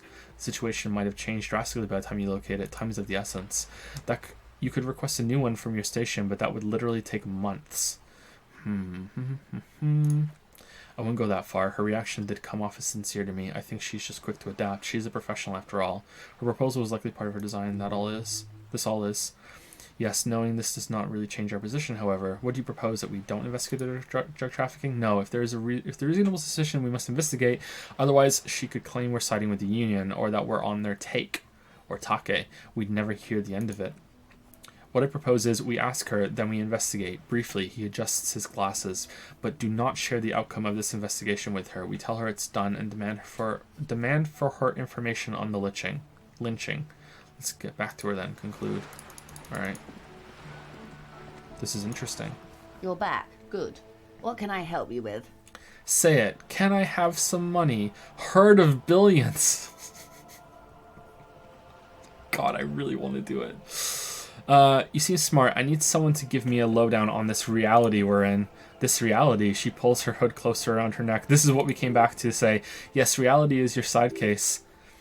An experimental side case. I am conducting a personal investigation into the world I find myself in. It's related to that medical episode. I have trouble remembering even the most basic terms of reality. No time to explain. Just give me the lowdown. Actually, now is not a good time. Ah, yes, the episode sounds like an acute case of encephalopathy. I think I've heard that word before, actually, now that I think of it. She puts down her thermal cup and looks at you. Don't be fazed, madam. He functions perfectly well. He only needs a lowdown on all of reality. We may be here a while then. She takes a long sip. Ask away, officer. I'll help however I can. Alright, we're in. I know all these... Sorry, I know these all look good, but begin with the first, okay? 3%. 3%. Alright, where are we? We're in Martinez, baby. Damn, baby. A casual term of endearment popular among the 50-plus crowd. It's a disco holdover. Pay it no heed. I'm a disco holdover myself. Ha, she smiles. Aren't we all? She refers to your corresponding ages. And what is Martinez? Martinez is a district of Revachol. She looks around, her green raincoat flapping in the wind. A very small district tucked away near the industrial harbor, north of the 881 and Jamrock. You would be excused for not knowing about it. Unimportant, they say. Forgotten even. Shelled to smithereens during the revolution. She shrugs. It has its charms, just not this time of year. Tell me more about Martinez. You mentioned a sea. What sea is this? Okay, that's Martinez. What of Revachol? Tell me about another, perhaps even more fundamental aspect of reality. What about Martinez? I'm not a good ambassador. I've only been here once before as a teenager. Not a lot has changed. She closes her eyes. There are ruins, a terminal. I'm going to cough. Sorry about that. Fishing boats, reeds, boys with boxy shoulders. She opens them. This place used to be a province, a workers' resort before the city swallowed it, and the artillery did its work. The reeds are the real star of the show here now. The further down the coast, the wilder it gets. You mentioned the sea. What sea is this? It's not really a sea. It's the Bay of Revachol, and the bay feeds into the ocean. Are we near the ocean? Yes, we are on an island in an ocean, the world's largest body of water, the Insulindic. Known to the early Revacholians as Les Immensités Bleues, the blue immensities. Nice name. Vast, lukewarm, and unknowable, flowing in and out of sight. What's the name of this island? Kalu, as you already know. She looks at the waters. Imagine a pebble, a smooth over pebble amidst the great blue sea. Misshapen, cracked, the cracks of the river Esperance. We're in the delta of this river on the 6th branch, the Martinez distributary. It is clear this pebble is of enormous value to her and to humanity at large. Okay, that's Martinez. What's Revachol? Revachol is what you call a city. What kind of city is Revachol? The great kind. As if it's self-explanatory, beyond patriotism. A fact. What makes Revachol great? History, detective. They built this city to resolve history. Our part in it, at least, are centuries. Okay, who built this city? Did they build it on Disco? The nations of the Occident, or migrant workers from Semenine and Ilmara, depending on your creed. When was Revachol built? In the DeLorean century 380 years ago. Okay, and when will resolve history? They say is where the terrible questions of our time will be answered. The tensions are highest, the fault lines deepest. By that I mean conflicts, ideological conflicts, the stuff of men. Why here? We are standing on a fertile, self-sufficient island able to sustain up to 200 million people in the middle of the Insulindic Ocean, the world's connective tissue. She smiles. It's where the money is. So we're in an unimportant part of an important place. So we're pretty much at the center of the world. So we're on the periphery, basically nobodies. So we're center of the world. Oh, we're quite a way off. About, she points across the water where the skyscrapers rise. 22 kilometers from the center of the world. That smoldering iron is the bank of the world building. The bottom floors are Insurcom, coalition government, Insulindian mission command. Damn, where's Tyler Durden? Look to the sea. Silence. She lowers her hand. The water, the light. It's as though you're seeing it for the first time. Where are we? I don't know any of this. Say nothing. Observe the large body of water, swelling, cold. I don't know any of this. Jamas vu. Get that all the time. We are where we are. I have no truer answer to give, unfortunately. She watches you closely as you scan the horizon. This is one thought you need to complete. Where are you? Was there something else you want to know? I don't remember something I remember something about a lowdown. This has been informative. Thank you, ma'am. I'm sure my memory-impaired partner has many more questions to ask. He turns to you about even more fundamental aspects of reality. Mine is to just not asking them all right now. Ma'am Messier will be here later too, and tomorrow. Isn't that true, ma'am? Absolutely. My commitment here is long-term. You're right, Lieutenant. I'll continue later. He nods. It's better not to eat all your candy at once. Indeed. Should we try for the 3% chance? 3% chance to what is reach for something fundamental. Let's do it. Nope. A strange coldness comes over you as you look at the world. The waves sway the sloop slowly, that's all. Let's try the other one too. It's on the tip of your tongue, a doubt of sorts already in your mind. It's not fully formed yet. You have to wait and return to this later once the Jameis view thought is complete. Close. It remains a mystery what you mean by this something close. This isn't about you. It's about reality. All right, that's all for now. Okay, tell me about this alleged drug trafficking. It's quite straightforward. Someone is using Terminal B to smuggle raw ingredients from the Sumerian Isola into Revachol with the Union's blessing. Well, Pines has suspected it for years. Ingredients for what, ma'am? Meth and dextroamphetamine, GBL, and various synthetic psychedelics. Honestly, it might be quicker to say what you can't make from the stuff. Let me get this straight. The materials come from Samara to Revachol through the terminal? In the computer. Yes, after they clear the terminal, we lose track. The actual production is taking place at various sites in and around Jam Rock Quarter, north of here. While Pine seems to be well apprised of the local drug trade, ma'am. Do you mean to say the Union also produces the product, sells drugs, I mean? We're in logistics. It's our business to know. And no, as far as the company knows, the Union does not produce it. They transport the ingredients for a cut. And you want us to investigate, move on. Yes, but you won't get anything out of Everart and the Dock Workers Union. Still, she raises her bony finger. Every chain has its weak link. The handoff, the motor lorries at the roundabout. The lorries. Am I going to need bolt cutters for this? Unlikely, officer. I'm talking about the lorry. Once the ingredients reach Shamrock, they're distributed to a network of local manufacturers. Will be well beyond our grasp, but in transit they may be vulnerable. How convenient that they're stranded like beached whales at the roundabout. Perhaps you've noticed that a number of lorries are tangled in a traffic jam at the roundabout just now. Interview the drivers who are still hanging about. One of them might be waiting for a critical shipment. She gives you a knowing look. I'll be explicit. If you find this driver, I will share my company secrets with you. Uncovering Union secrets could also give you an upper hand when dealing with them. Why didn't you come to the RCM earlier? It's no coincidence the lorries are stranded like that, is it? Where do you have the Union is involved? We already have some suspicions that one of the drivers was present at the lynching. Okay, I've made up my mind about the smuggling investigation proceed. Actually, let's discuss something else for now. Okay, why no coincidence the lorries are stranded? No, we asked East Motor Track to raise the drawbridge. The road company is a partner of one of our subsidiaries. However, she pauses, looking to the sea. This is a limited time opportunity. Once the complaint has been processed by the trade committee, they'll have no choice but to lower the drawbridge, and the operation will continue. She looks north. Thousands of liters of raw ingredients will pour onto the streets of Revachol. Not the east across the river, but west. The vulnerable, the weary. Well, at least this solves one mystery. What is that, Lieutenant? Why I had to call East Motor Tract and beg them to open the drawbridge for me. I'd wondered since I first drove in on my motor carriage. I'm sorry for the inconvenience, Lieutenant Kuragi, but we needed them trapped here. This is a unique opportunity. I'm sure you understand why you come to the RCM earlier. We did, on more than one occasion. Apparently there's some sort of inter-precinct disagreement about whose jurisdiction this area falls under. We know the company has launched its own probe into the Union's alleged involvement. We also know it's come up empty. It's not just the RCM. No one's been able to find any hard evidence. Well, she smiles and points toward the roundabout. Here's your chance, officers. What proof do you have the Union's involved? How do you think they're financing the strike? There are thousands of unpaid dock workers going strong for the fourth month straight. Yeah, that's a good point, actually. There was a shakedown of local businesses preceding the strike. Many were squeezed to bankruptcy to fund it. With all due respect to these desert cacti, the contents of a few cash registers cannot provide for 2,000 men. The local businesses can scarcely provide for themselves. So you think the strike is being funded with source ingredients for drugs? Precisely, smuggled out of that very gate at night, most likely, then loaded onto lorries and driven to Jamrock. You simply need to find one driver who will open up to you. Sounds like she tried looking into it herself, though she's clearly not the type your typical lorryman would confide in.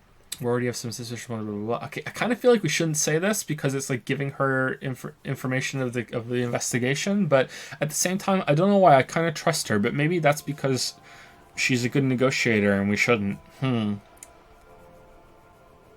not going to tell her that. Made up my mind. All right. We will take this case, probe the drivers, see what it yields. There's no way we can take the case. All right, we'll accept. Excellent. She takes a long sip of tea. According to my reports, there are at least 3 lorry drivers lingering near the roundabout. Hopefully one of them will know something. It may come to nothing, or it may just blow the case wide open. I can see that keep the drawbridge up for a few more days at least. You should have the time you need.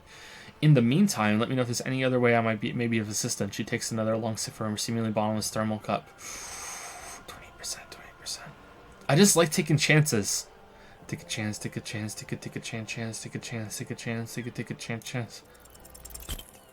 Nope. I'm sorry, it just doesn't come out of your mouth. What does is money. I am the scum of the earth. Surprisingly eloquent, really. The last one, not the first 3. Those are ape speak. I am the scum of the earth. She doesn't know what to say. Why do you say that? I'm gunk. That's garbage. You're a police officer. No, I'm not. I'm gunk. I'm the stuff people have under their fingernails. Let's talk about something else, please. Of course. Of course, detective, take care. All right. So let's go talk to the person at the Whirling in Rags and see if we can sleep for the night.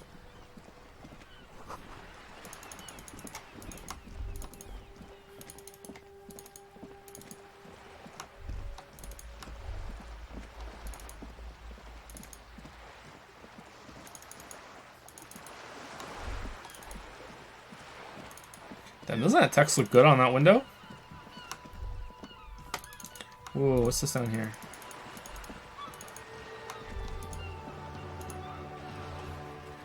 The coin-operated viewer is facing south. The instruction manual says to insert 25 centimes and pull the handle while looking inside. Then use the focus knob to zoom in if necessary. Why place a tourist attraction in the middle of such poverty? What's a tourist attraction doing here? There was a revitalization project in 49. The design studio tried restoring Martinez to its pre-war glory. The lieutenant looks around and concludes it didn't stick. What happened? They got as far as the street lamps and the statue on the intersection. Then something went sour. He lowers his voice. I suspect that something was Evart Clare, the union leader. He muscled them out. It's how it usually goes around here. Cool. I dig organized crime. It's the best. Can't we do something about it? We should have done something about the union 10 years ago. That ship has sailed, officer. Let's insert a coin. Your money disappears in the coin slot. A clunk, the ring of metal. Pull the handle and look inside. The curtains on the display open. You lean in to catch the view. It's blurry, different blues and greens. In the middle of the shimmer stands a drab gray shape. It's like a ghost. Turn the knob to focus your vision. Oh, we got 5 experience of this. The lenses shift. The ghost sharpens into an islet in the bay. In the ruins, a man-made structure is visible. A half-sunken sea fort. It's concrete, almost reconquered by nature. It looks as if it was abandoned quite some time ago. Nothing but a rotten tooth remains of the anti-aircraft tower. A lonely birch tree grows out of it. Its leaves ripped from it by the winter wind. Hang in there, little one. There are ruins of some kind of building there. Hang in there, little one. The little brave birch tree seems to wave back in the wind. Really? I don't have the eyesight to make it out. The lieutenant takes off his glasses and cleans them. Leave.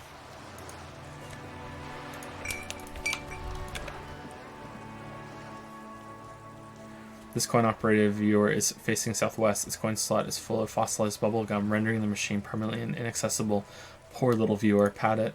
The metal feels cold and wet under your palm. It looks unhygienic. Vandalism. Shake your head. Probably some kids. The lieutenant inspects the rig slot. Look inside. A thick layer of graffito covers the lenses. You spell out the word Onuk written on the other side with N and C scribbled backwards. That's Kuno on the lens. Shift your focus to the background. Under the graffito, a sea of blues and grays appear. Leon! Behind the water lies a coast studded with concrete and reeds. On it, a church on stilts, lanky, weather-worn wooden planks, an X-shaped cross topping its tower. You know this to be the star of Pericarnassus? Nasus? Or the Chihiro, the central symbol of the Parcanesian church, a star, a great moral height to be strived toward. I think we got like maybe 4 years more of streaming before every single word can have a meme attached to it. The church looks old and weather-worn, but not that weather-worn. There are no lights in the windows. Around the large wooden building, you see chunks of sea ice gathered on the beach and a small tent set up on the ice. Alright, I want to see what this is, and then we're going to go to the Whirling in Rags. Better mouth your watch around me, boy, hick. Ooh, some money. Alright. I talked to you, but I just don't have the 1 hour to spare right now, sorry.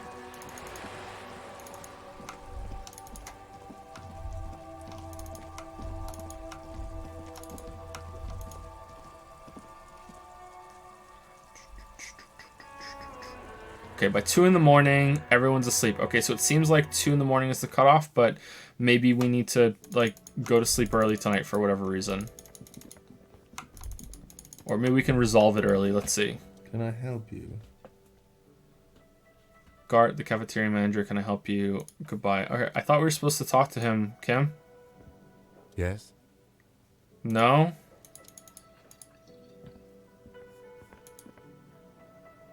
Can I help you? So about the money I owe. I was wondering if we could come to some sort of arrangement for tonight. Does that arrangement include you paying me what we already agreed you owe me? I will pay you back tomorrow. I'm an honest cop. It's cold out. I'll freeze to death because I'm losing the stupid money game.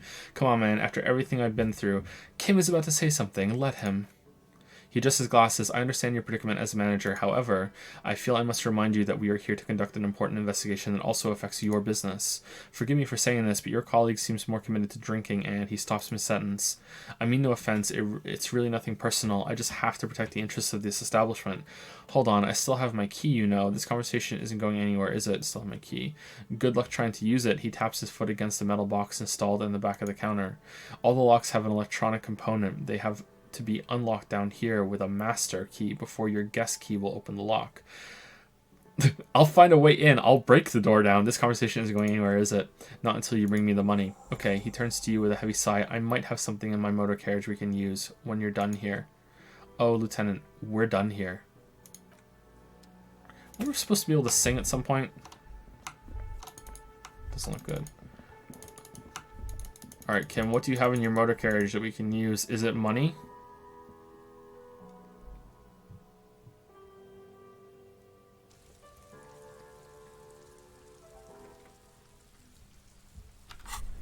How much money do we have? Wait, what's going on here? Okay, we can't level up. We have new thoughts, but we don't have any slots for them. I kind of want to get JMS Vu. We can replace one, can't we? Or does that cost a point? Forget. Does forgetting cost a point? I think it does, right?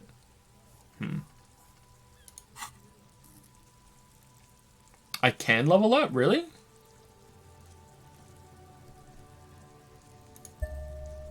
Oh. Okay, I forgot about this. Alright, so now we have a skill point. Okay, do we want to upload? Do we want to upgrade one of these things? Or do we want to... rigorous self-critique. Or do we want to get JMS Vu?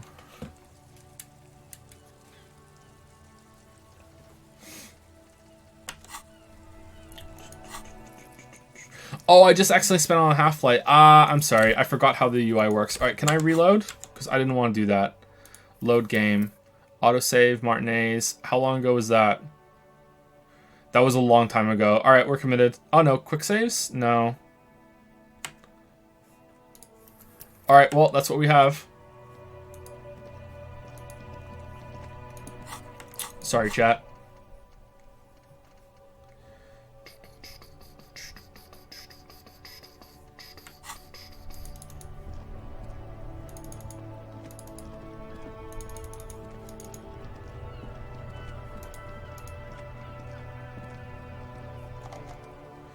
Inside you see a set of steering levers, a radio microphone, a pull-out. Okay, we saw that before. I have something here we could sell. Look in the back, in the suspect transport enclosure. Transport enclosure, regular people just call it the cage. Look in the suspect transport enclosure. The cage at the back of the motor carriage looks rather uncomfortable. 4 shiny hubcaps are stacked against the seat. Their silver edges sparkle in the dark. I confiscated these 4 a little while back. We can take them to the pawn shop down by the Martinez Canal. What are those things? What do you mean confiscated them? You said something about a pawn shop? What are these things? They're spinner hubcaps, frivolous things you put on your wheels. When the wheels come to a stop, he makes a spinning motion with his hands. The caps keep on spinning. There's no real use for them. It's just for vanity. What?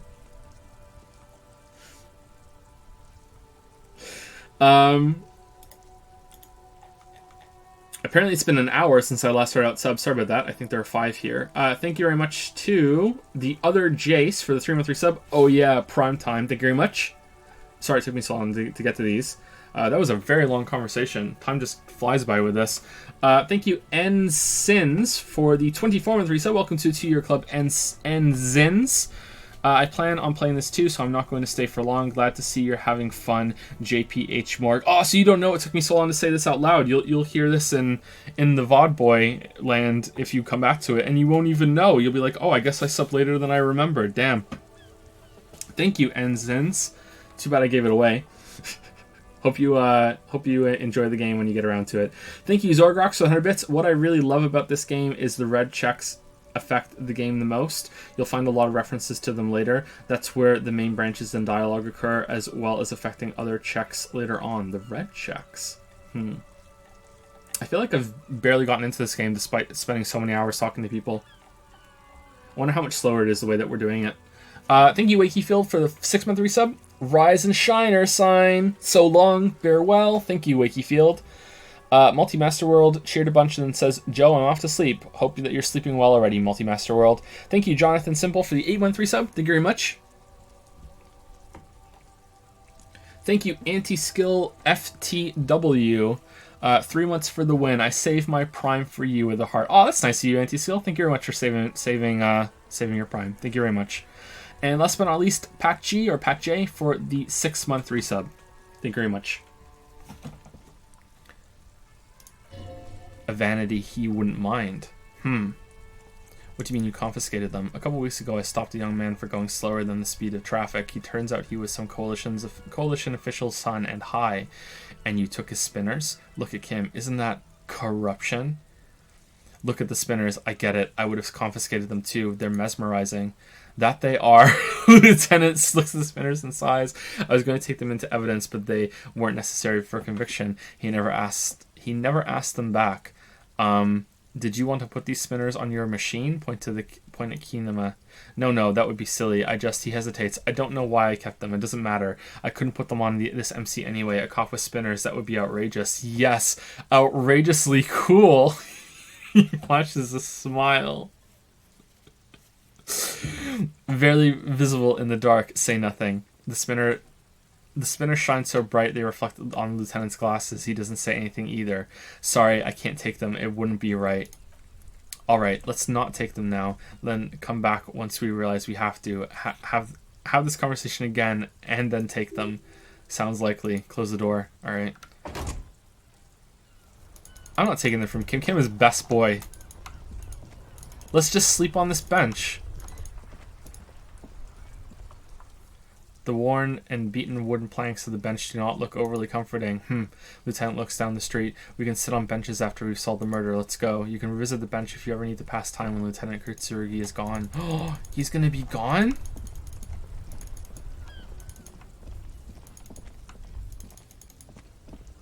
Whoa, what was that?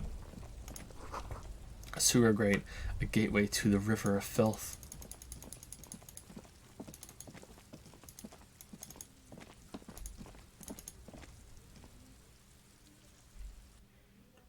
Don't be afraid to say weird things. People are more forgiving to persons of power like police officers. Sure.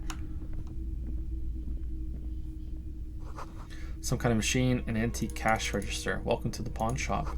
A bustling woman. The plaque simply says DEI. In the dark, a film projector is whirring away. Knick-knack stands.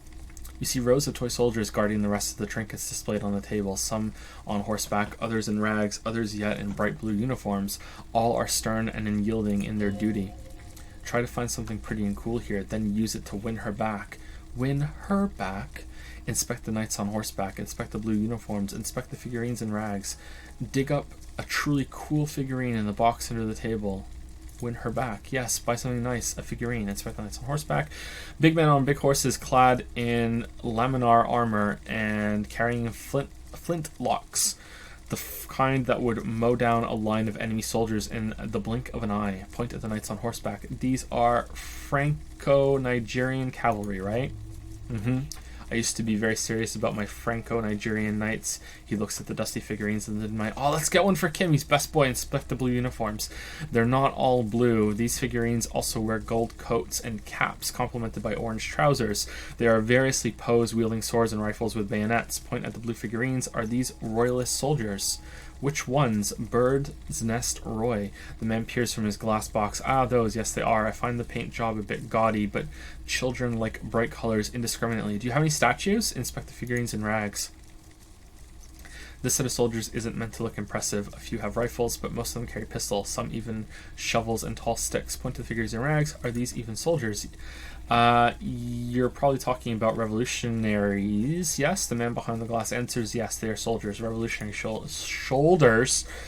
I think their poverty has been exaggerated for effect. When you place them next to the royalists, it doesn't seem they could possibly win. It's meant to give people hope. Even we can do it. The contrast is meant to be disheartening, as it ought to be.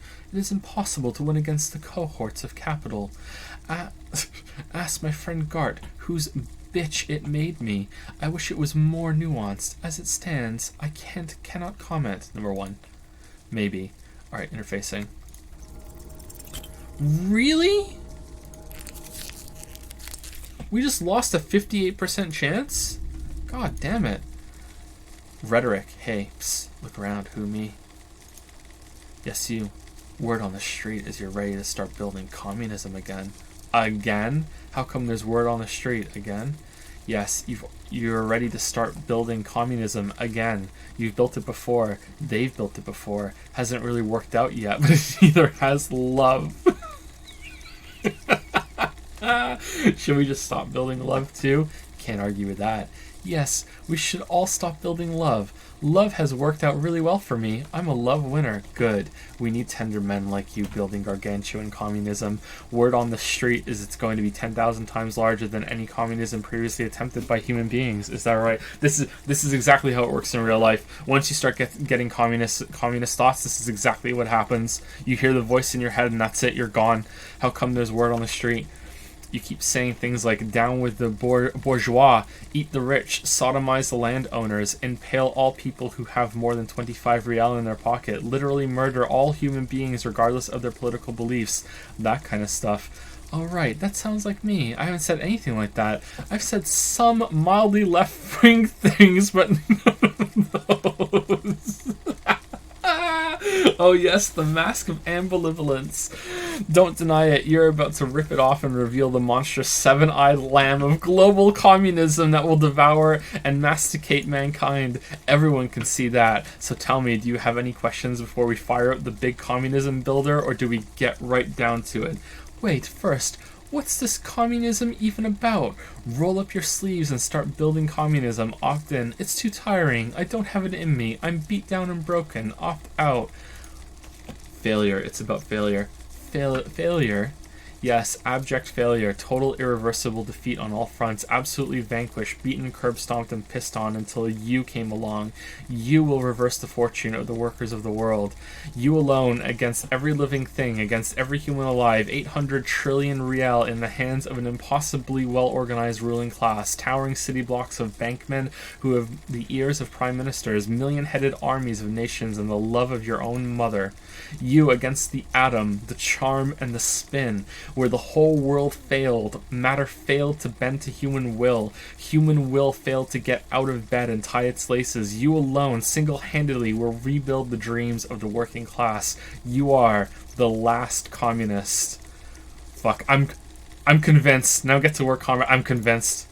Oh yeah, get the firing squads and the animal wagons ready. Wait, firing squads? You didn't say anything about those. Too late to back out now. You can't make an omelet without breaking a few million eggs. Roll your sleeves up further and breathe in the pristine air. Finished thought.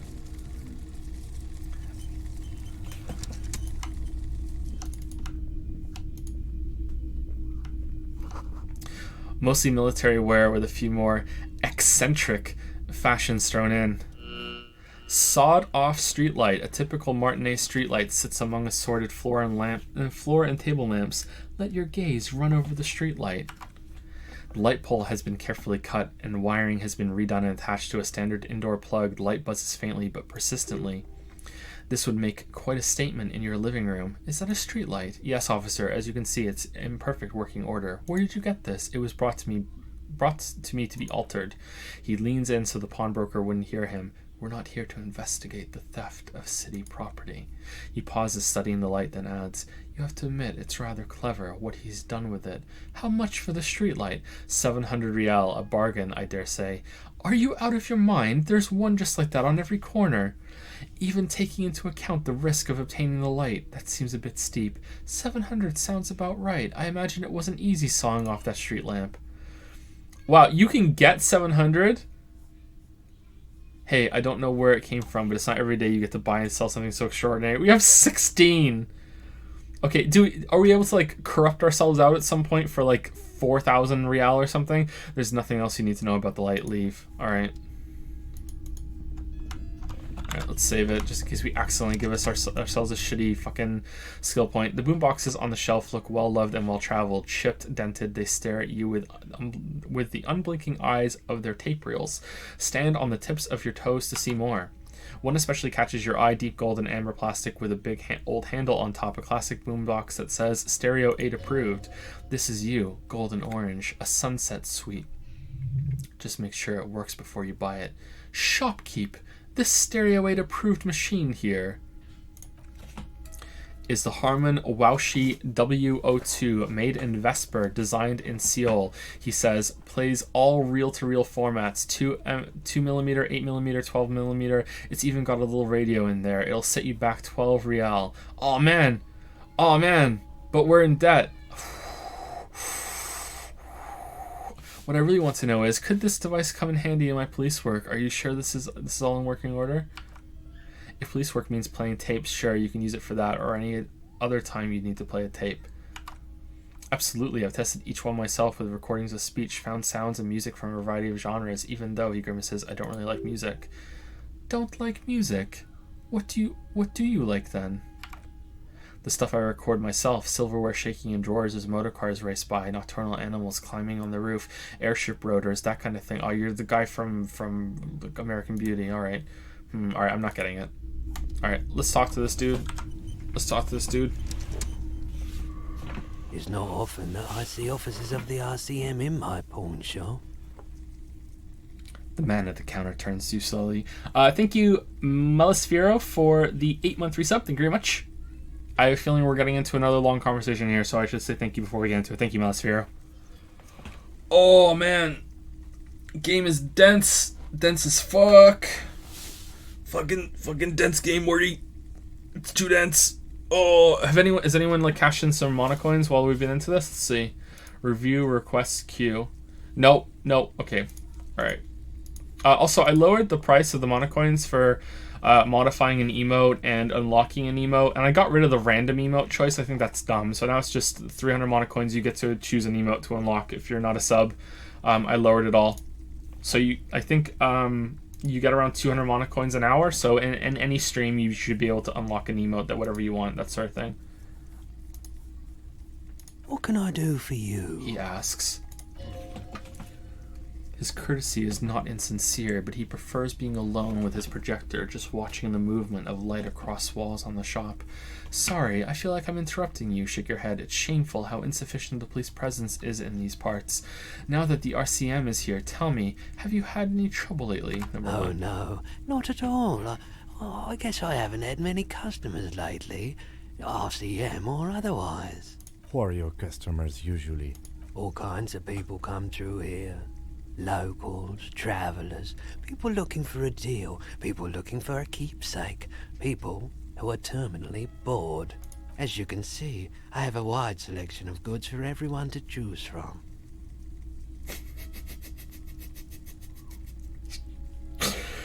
Quite the collection indeed. Typical vacuous consumerist objects. Honestly, I think some of your selections are Press your finger to your lips. More tasteful than others. This business plan is all over the place. You should specialize, zoom in, recapitalize, says the communist. It keeps me entertained. His attention is drawn once more to the play of light and shadow on the walls behind you. Challenging. 12. Is Roy high? And if yes, then what is he on? Yes! Feeling warm and enthralled by the movement of light while the mind continues to race forward. Lucky bastard, he's probably on Pure Holodon. It's tough to come by on the street. Pure Holodon? What is that? A drug developed by the military to treat and prevent radiation sickness. It has psychedelic side effects, and it makes your eyes turn yellow. Is it just me, or is it really warm in here? Look around, step closer. Sir, could you take off your sunglasses? I'd like to check your eyes. Get straight to the point. So, where does a man get pure Holodon these days? Oh my god. Number 3. He takes a step back, studying you. How would I know? There's a note of indignation in his voice. Interesting. It's pretty obvious that you're under the influence, sir. No judgment, just curious. I probably did loads of pure Holodon before I lost my memory. Chill out, man. I'm a chill out cop who just wants some of what you're having. Wink, too. I've had to take it, you know, since the People's Pile cleanup, he responds carefully. I was with the Emergency Relief Brigade. He's taking it for mental and emotional, not physical pain these days. The People's Pile, what's that? A bad idea. Some poor leftists built a particle decay generator. Yeah, of course they would, in hopes of bringing affordable electricity to underserved communities. It malfunctioned. Radioactive waste everywhere. Probably some of it in you, too. Shitty communist energy, that's what it is. The People's Pile was a Type U particle decay generator that failed immediately after entering service, releasing radioactive waste into River Esperance. Just like Twitter. What is the particle delay generator? Or what is a primitive nuclear reactor, also called a pile? Why is it called the People's Pile? Construction began during the commune of Revachol. The people continued work on it after the commune fell. They wanted a cheap source of energy for Revachol West. Needless to say, things didn't work out. Why did it fail? An emergency valve defect resulted in steam pressure blowing the turbine, taking the fuel containment vessel up in the explosion. Both the faulty design and lack of finances contributed to the catastrophe. Tell me more about this emergency relief brigade you were a part of. He points at the white triangle on his orange safety jacket. We were an all-volunteer force, self-organized, tried to help fire brigades contain the spill.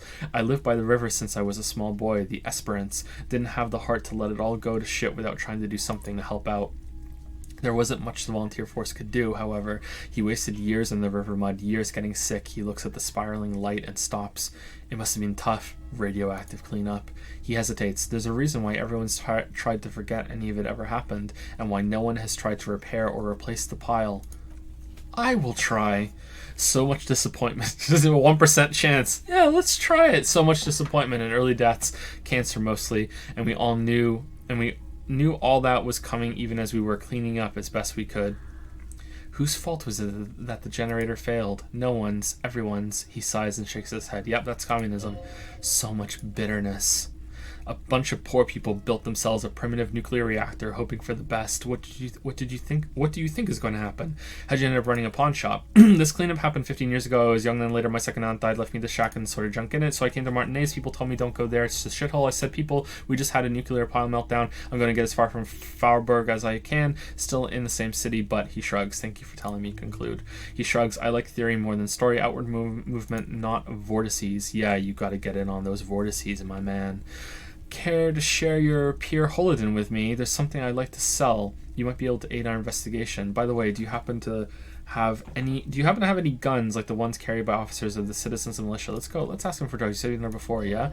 It's almost like he's worried for you. Lieutenant steps away, pretending to admire some of the knickknacks on display. Looks like he doesn't want to get involved. He won't be your narc, but he won't be thrilled about this either. Okay, so, I mean, like, we didn't drink, so I feel like maybe we shouldn't do this. I think I tried it once and liked it. I haven't, but don't worry, I can take it. I ride the pyro every day. Well, alright. Oh.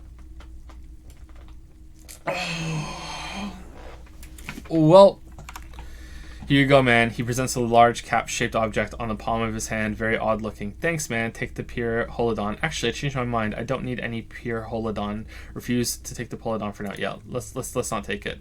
There's something I'd like to sell. Let me have a look. I like to sell my clothes. I have a fascinating photo of a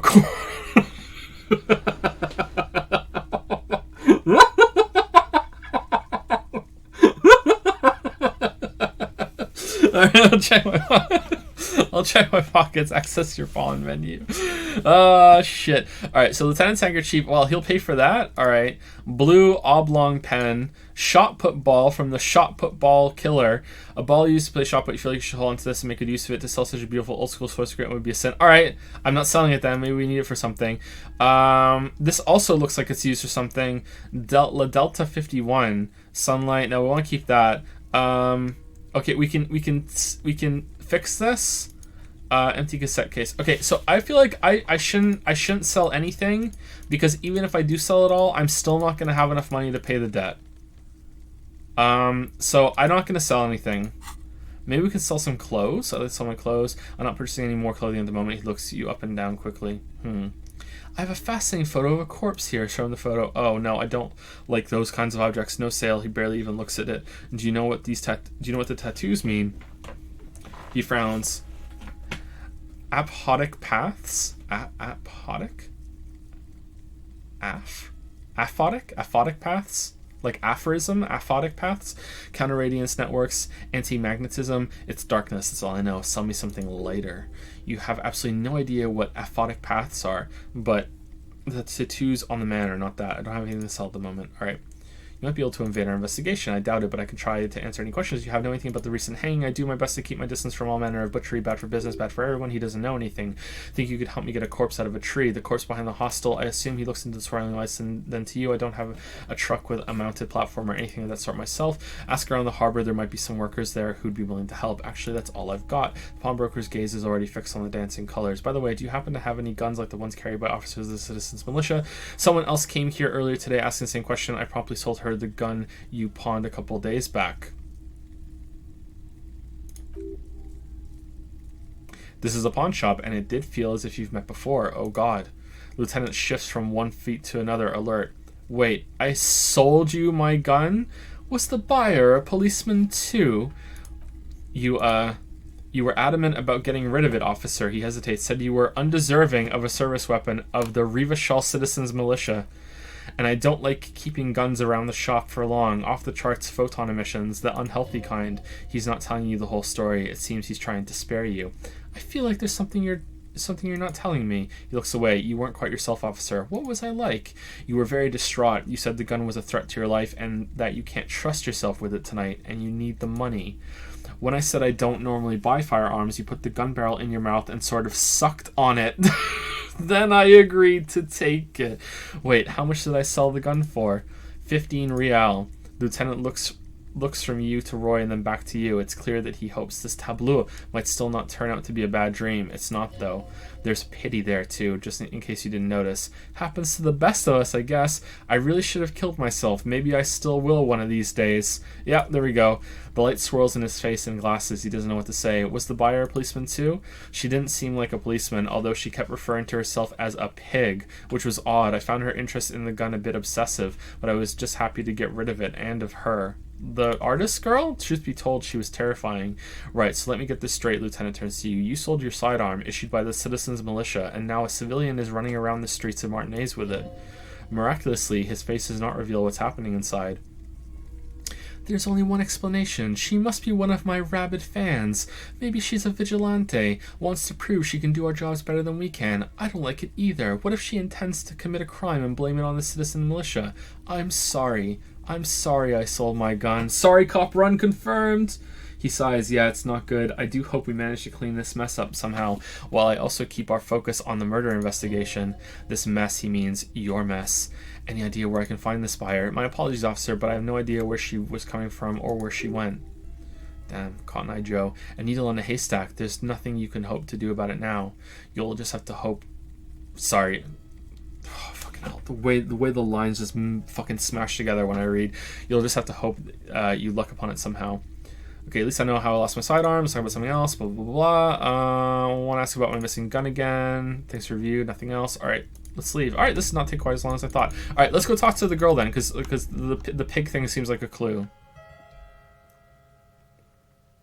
Sorry in Finn's voice. Nah, Finn's way too much of a Chad to say sorry. Finn doesn't say sorry. Leo says sorry all the time. I'm sorry, Daddy. I'm really sorry.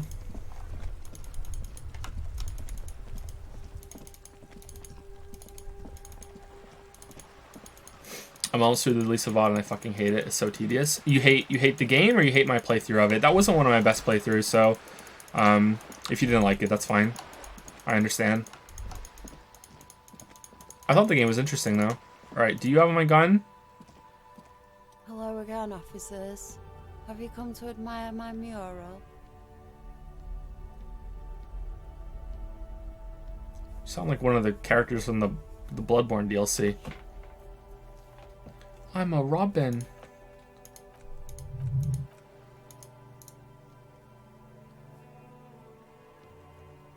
You mean Joyce? On a first-name basis with her, are we? Piggy's moving up in the world. Wild and negativity. Yeah, I don't like her either. She gives you a stately nod of approval. Pig's not half as dumb as he looks. Catch you later, Cindy. Alright, so she doesn't have the gun.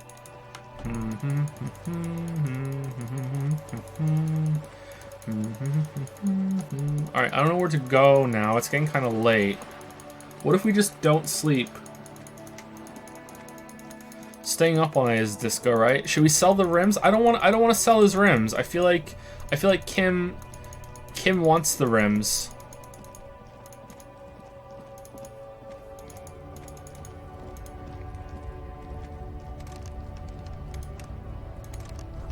Oh, it's closed. It's closed. I'm gonna save it.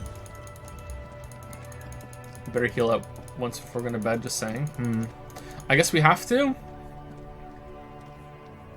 Like, I mean, I don't want to, but like, maybe if you know exactly what you're doing, you can get enough money on the first day.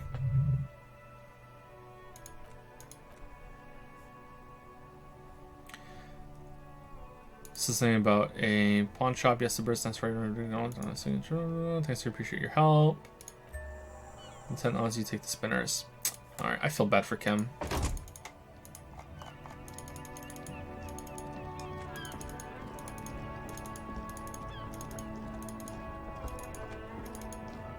Ask that rich leech Joyce. We did, and we failed. We failed it.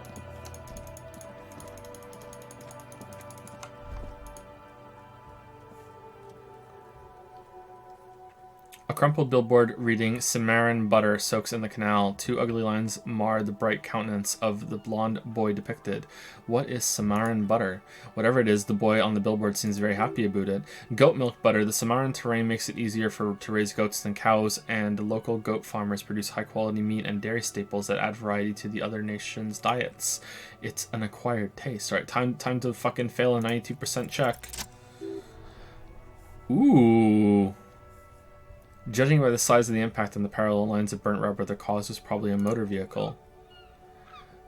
These look like the same tire tracks I saw earlier in front of the whirling in rags. Look at the crater. Side slip marks indicated that the vehicle was traveling up the crater at 35 kilometers an hour. Look at the roof of the shack. The black marks on the roof indicate the vehicle vaulted from the crater to the roof of the shack. Look at the metal roof pattern. The panel served as a takeoff ramp. The vehicle soared through the air, hitting the billboard and upsetting the posts. Then it continued its flight, taking the billboard with it. The sign broke the vehicle's fall into the canal. The Cimarron butter billboard still looks freshly painted, suggesting it took the plunge recently. How recently? Within the past 72 hours. Look at the opposite bank. Still speeding, the vehicle made a loop and vanished into the fog along the coast. What was the model of this phantom vehicle? There are two good candidates, the Corpri 40 and the Lina G22. Why the Corpri 40? It's about the right size, and the tire marks look like they came from the skinny tires frequently found on that motor carriage. The Corpri 40 is a very popular model with bank clerks, topping pie delivery drivers, secondary school teachers, cops, strippers dressed as cops, undressed strippers. Why the Linea G22? Very sturdy with but light motor carriage, more likely than most to survive that jump. The Linea G22 is not a particularly popular model due to its peculiar proportions, which the manufacturer's design team probably thought about for too long. What now? Now you'd have to follow the tracks to be sure. Blink, leave. The lieutenant looks on, waiting for you to wrap up your analysis.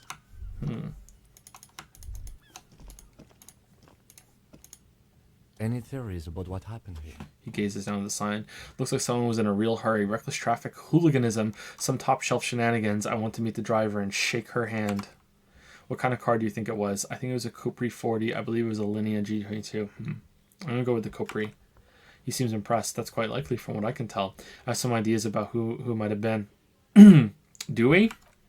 He raised his eyebrows. Oh, it had to be someone really cool and courageous. It was someone dangerous. Perhaps this is somehow connected to the murder? The traffic hooliganism? I hope not. Fortunately, we're not traffic cops. Should we get back to the murder? We should bring this driver to justice. Take the task. He sighs, if we must. Damn, so many tasks.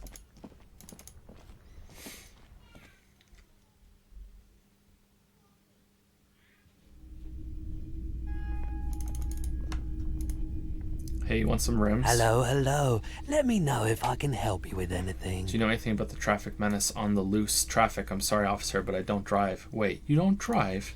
I just don't like it very much. Movement on the road never really gelled with the movement of my thoughts. But didn't you hear it when the traffic menace drove over your roof? Now I think about it, I do remember hearing a thunderous noise the other night. Some kind of powerful electric vortex hitting the shop and then moving on. That sure narrows down our list of suspects. A vortex sounds fascinating. Yeah, it was pretty wild. I didn't really know what to make of it, but I know it meant something. Something like the cell. Yes, with the cell, these hubcaps. The lieutenant steps in and hands him the spinners. Roy takes the hubcaps from the lieutenant and inspects them. The spinners appear iridescent in the dancing light of his pawn shop. He marvels at the cobalt shimmer and nods. Yes, these are very, very good. Did you defraud some foreign prince for them? Jump a mesk banger? No matter, I'll give you 200 real. 200 real? No one was defrauded or jumped, I assure you. The lieutenant explains as the pawnbroker opens the register and counts the cash. Of course, I meant no offense. 200 real for you, officer. Delightful doing business with you. Do come again. Thank you. He takes the cash, then turns to you. Here's the 60 real you need for your bill. Do not waste it. The rest goes into his pocket. No, you only need to give me 40 whatever. Like, we already had some. The rest is for him to compensate for the pain of being separated from his radiant spinners. The windfall is a small consolation. I feel really bad. I don't have anything to sell at the moment. Man.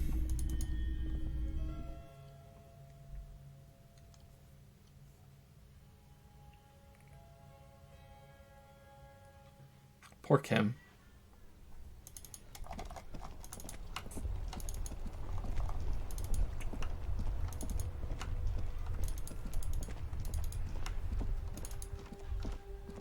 Well, your fault for not getting the money in a different way. I woke up drunk into this life. I never asked for this. We didn't start the fire.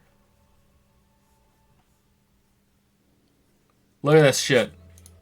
Look. Look. Look how much of a sorry cop we are. We're really sorry.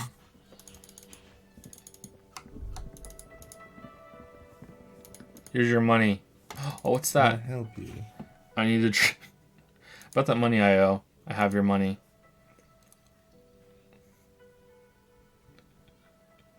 He goes to you suspiciously. Well, here's the real. Slam the bills down on the counter. I hope you choke on it. Here it is. Sorry for the trouble. 7 experience. Great. Thank you, officer. That's all I wanted. Payment for services rendered. If you continue to stay here, I just ask that you please pay your nightly bill in advance starting tomorrow. He's not sorry about his behavior for your sake. Now that you have money, he really wants to make sure you're not angry with him. He takes out his keychain and fiddles with the mechanism behind the counter. The electronic lock to your room has been disabled till 9 tomorrow. Please pay for each night in advance. Starting tomorrow, 20 real per night. He opens his wallet. I'll take a room here too. Of course, he takes the money and hands him a keyring. Always happy to have officers from the RCM as guests. Anything else I can do for you? Nah. Alright, so we just leveled up, didn't we? Yeah, we did. Okay, so, do we want to level up something that we can use somewhere? Do we want to level up our perception? Do we want to get a thought slot to be a communist? JMass view sounds interesting to me. Let's get that.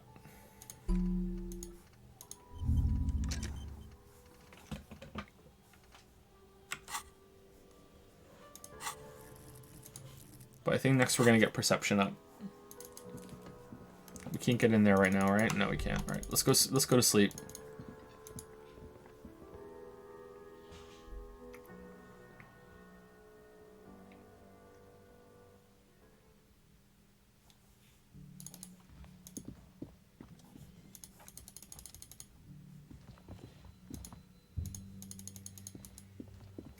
Good night, Kim.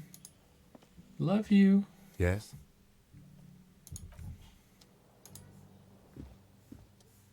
Good night, Lieutenant. Just a moment. You had some questions earlier, I believe. And besides, we should discuss our progress on the investigation. Let's go out to the balcony. All right, let's go.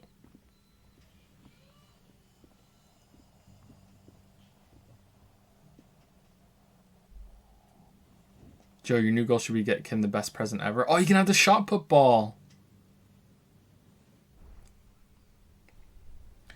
The air outside is brisk. The lieutenant is silent for a moment. He listens to the traffic hum. Then Where shall we begin? he lights a We cigarette. should talk about the investigation, first and foremost. But I also remember you wanting to discuss the RCM? I didn't know you smoked, Kim. How do you think today went? So what are our powers exactly? The RCM say nothing, just look into the night. I didn't know you smoked. I have a cigarette every night when I go over my notes. It's something of a ritual. Oh man, he looks so devastatingly cool with that cigarette. I think I might want to pick up smoking. Do you have any more cigarettes? How did you get so cool, Kim? The light of his cigarette illuminates a fleeting smile. You mean this? He flicks the ash. This isn't cool. It's an unnecessary trial of will and unhealthy. Right then, the deep breath returned to it. Yes, he pulls on the cigarette. It's been a long and eventful day. How do you think today went? Well, we inspected the victim's body, so that's good. It was not easily approachable in that state, but we did it. I would say our initial inspection was very thorough, and we have solid leads to follow up on. Then you shot him in the chest, which wasn't ideal when we stopped to get him down from the tree. By not ideal, he means he can't believe he'd let you try that trick and would be angry if he didn't feel the outcome was partly his responsibility. I just wanted to make sure he was really did. I admit, I'm a little out of practice. I still can't believe I missed that shot. Being sober tends to help with precision, but moving on to the interview. Hey, I'm stone cold sober. We weren't able to find the union leader, Everett Clare, much less interview him, so that's on the list to do list for tomorrow. We tried to interview the Wild Pines rep, but she asked us to do something for her first. Fine, so be it. He purses his lips. I have a feeling Joyce knows how dangerous the situation really is. We have to get her to talk to us. If Kim is emphasizing something this much, it really must be important. Above all, though, today was exhausting. What's with all the running? You've run a lot. Is that a standard Precinct 41 practice?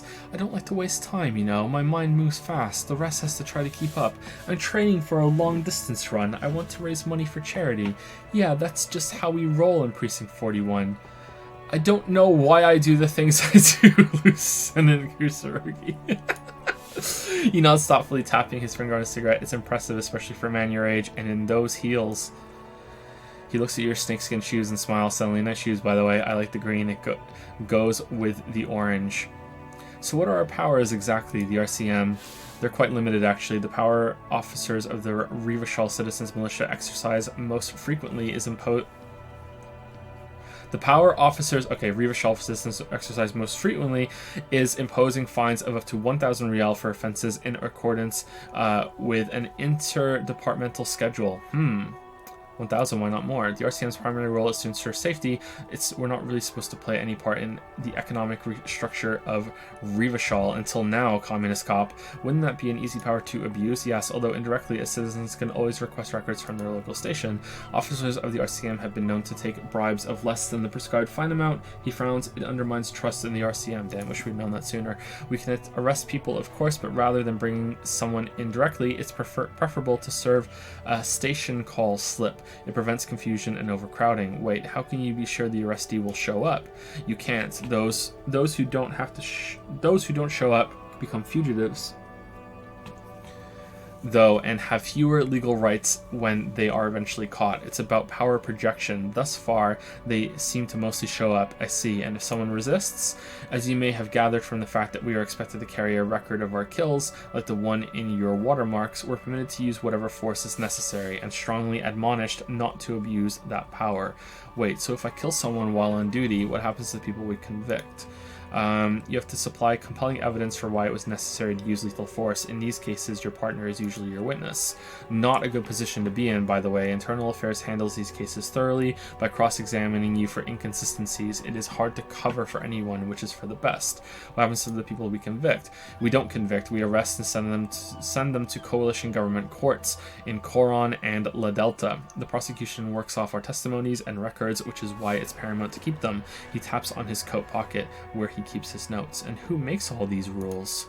the coalition government, and moral intern more broadly.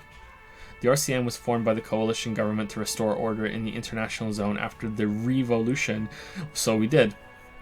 Now we attempt to maintain that order, no more, no less. His gaze is absently fixed on a window below that just went dark, or perhaps it is better to say we were allowed to form. It's a point of contention whether the citizens of Rivachol or the coalition government founded the RCM.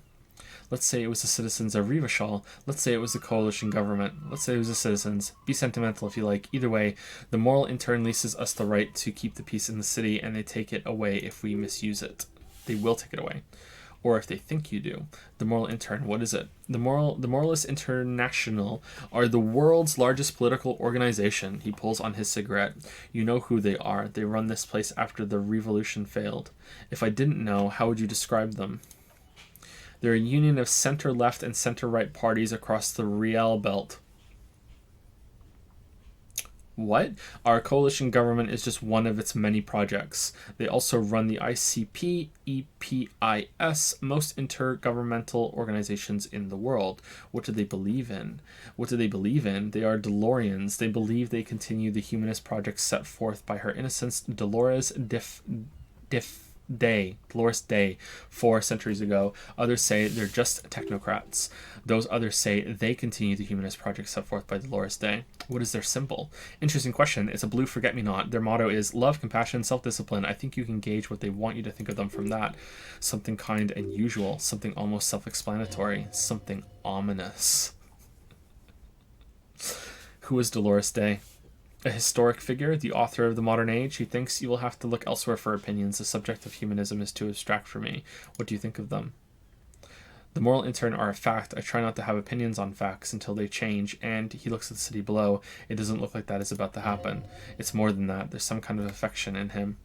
You like the moral intern? Yes, I did when I was younger. In my 20s, I consider myself a moralist. A blue forget-me-not, a piece of the sky, he quotes. They're not all that bad. There's another leitmotif associated with moralism, but the years have changed that. I don't know what I believe in now, he thinks, then changes his mind. No, I believe in the RCM. That's enough for me. I have an opinion on the moral intern. Do you? The lieutenant arches his brow, then pulls on a cigarette. It's a slim white thing in his fingers. Things are bad out there, point to the city. We need them here, giving us the right to police Rivachol. They've done an awful job here. Have you seen the place? This isn't humanism. We are stooges of the world's biggest bourgeois organization, protecting bourgeois rights. I can never say that word. Mutter silently.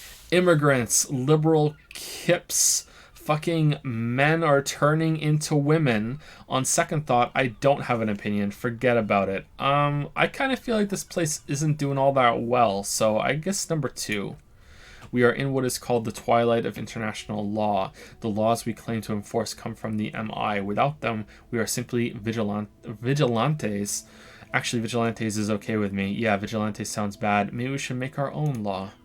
Spoken like a revolutionary, not a cop, but hypothetical aside, in Martinez we already are vigilantes.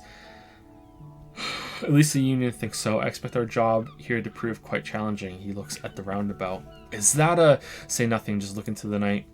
The dying lights of the city shimmer below, slowly like luminous clouds. They pass on his lenses. The lieutenant looks at his slim cigarette, contemplating the next drag. An aerostatic passes overhead, the whiskers of its floodlights on ground below. I don't know what that is. Kitsuragi's glasses light up as he looks at the sky, 2 glowing circles, a true anime moment. Finally, he pulls on the cigarette and says, they really don't like us here. And the mouth on that kid, Kuno, it's different inland, in Jamrock and the GRIH. Why are they like this? It's our fault for leaving this place to the dogs, to the union, to the company, not daring to come here more often. This place has fallen between the cracks, the jurisdictions of our 2 precincts, and in Jamrock and the GRIH. Continue. He looks at the dark silhouette. I'm getting kind of tired, sorry. He looks at the dark silhouette of the equestrian monument cutting into the night sky and says, we run this city. West of the river is RCM land. It's incredibly hard. Human beings are, he shakes his head, but we are in control and it's worth it. The organization works. Our systems work. If they didn't, the city would disintegrate. I hope our investigation will help improve the situation here, at least do some good. We won't change anything here. Let's go number 1. Me too, he says quietly, but I wouldn't count on any drastic changes in our lifetimes. Thank you for this. Leave. Yeah, it's getting very cold now. Let's go. He puts out the stub of his cigarette and looks to the door. Alright, chat. Spoil something on for me. If I hadn't sold the rims and got the money, what would have happened? Would it have just let me sleep inside or something, or what?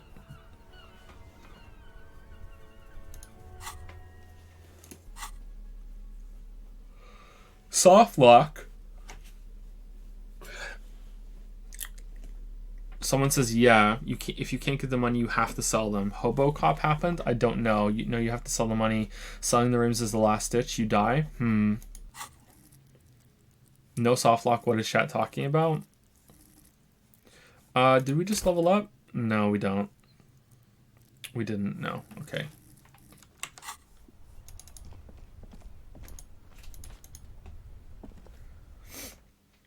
Kim, do you think love can bloom in Rivashal?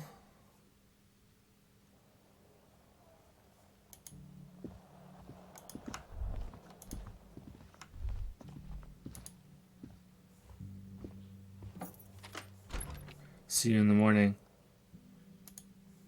Love you, Kim.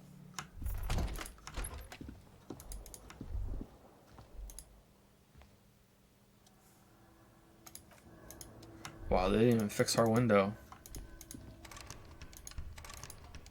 Does this connect to his room?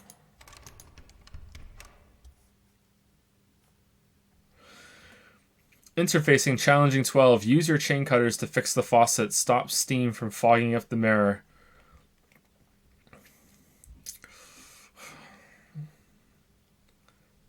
%. Tool not in hand. Alright.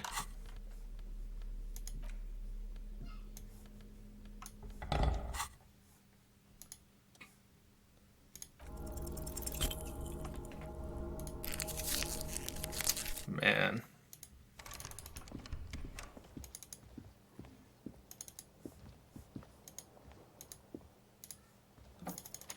I want to see Kim's room.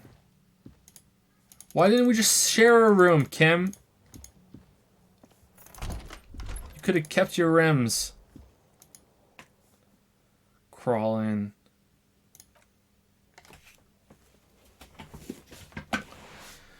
The sheets feel at once coarse and clammy against your skin. The bed sags beneath your weight as you stretch out and finally close your eyes. Is Cool Voice coming back?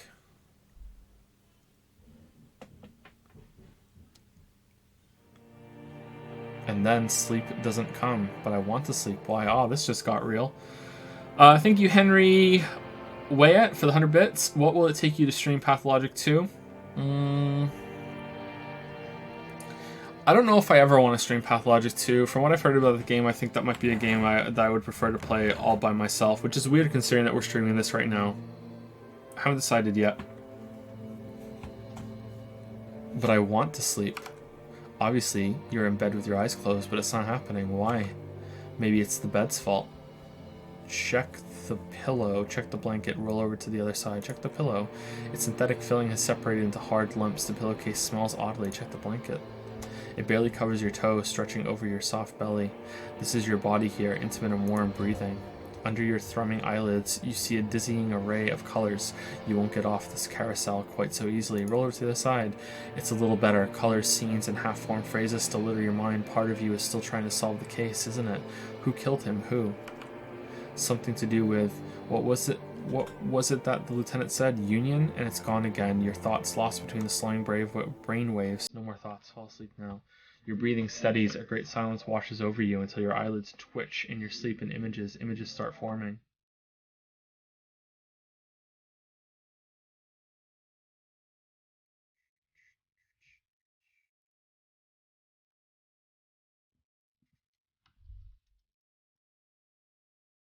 Oh man, let's go get some monocoins.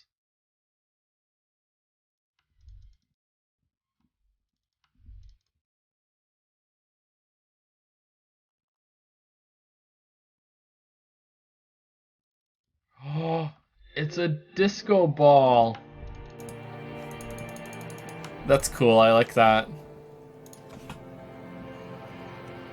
Do you remember the scent of your childhood? What is this? I remember nothing. I was born in a hospital where people usually go to die. I remember Do nothing. you remember your wife's hand on your face? Tell me what this is. I'm not answering before you tell me who you are. You said who? I left. I was left. You know who I am. I'm the bad day. The one where you ask her, and then later in the streets wandering. It's the worst day of all time, Harry dear. And it's coming. She will hear about it on the phone. Reality will turn into a grotesque nightmare. This'll be the last thing you did to her. Tell me, do you remember the love of your life? You said who? Do you remember the warmth of her thighs, between her legs and in her mouth? I left. Oh no, funky baby, you stayed. It's like It was getting the stronger. rest of it that left, while you just stood there with one hand on the bottle and the other on your dick, watching it go. Gonna get brighter until it's morning. Tell me, where are your friends? Human beings have friends, Harry boy. Where the hell are yours? I can get it all back. I don't want to come back. I can get it all back. No, it's gone. 3 times gone and never coming back. You failed. You failed me. You failed Elysium. What is Elysium? I've talked to you before. I can come back from this. Everything. The Pale and the Isolas on the surface. The outer magnetosphere. Burning, furious truth. 8,000 years of written history. You really dropped the ball, Harry. The disco ball. 4.6 billion people, and you failed every single one of them. You really fucked up. I've talked to you before. No, Harry. You were just talking to yourself. That's all you ever do, even in your dreams, and the act is wearing thin. The spots on the disco ball fade around you. You'll be back in those cold snakeskins in no time, sweating up the bed. Stinky boy. You're not coming back from shit. Thrashing around in that high conductivity state of yours, bumping into things and acting like a clown. Who are you kidding? I'm trying to solve this case. You're trying to what? I can't hear you. This is just a word dream now. Jumbled up garbage. The pictures are gone. The bed rises to meet you. A thin, sleep-like state. More glass than velvet, grinding in your head. Something is wrong. Sleep shouldn't be this bad. This dry, this unnourishing. There's something wrong with your thoughts. Some kind of new type of hangover. God, there's another type. Oh yes, party boy.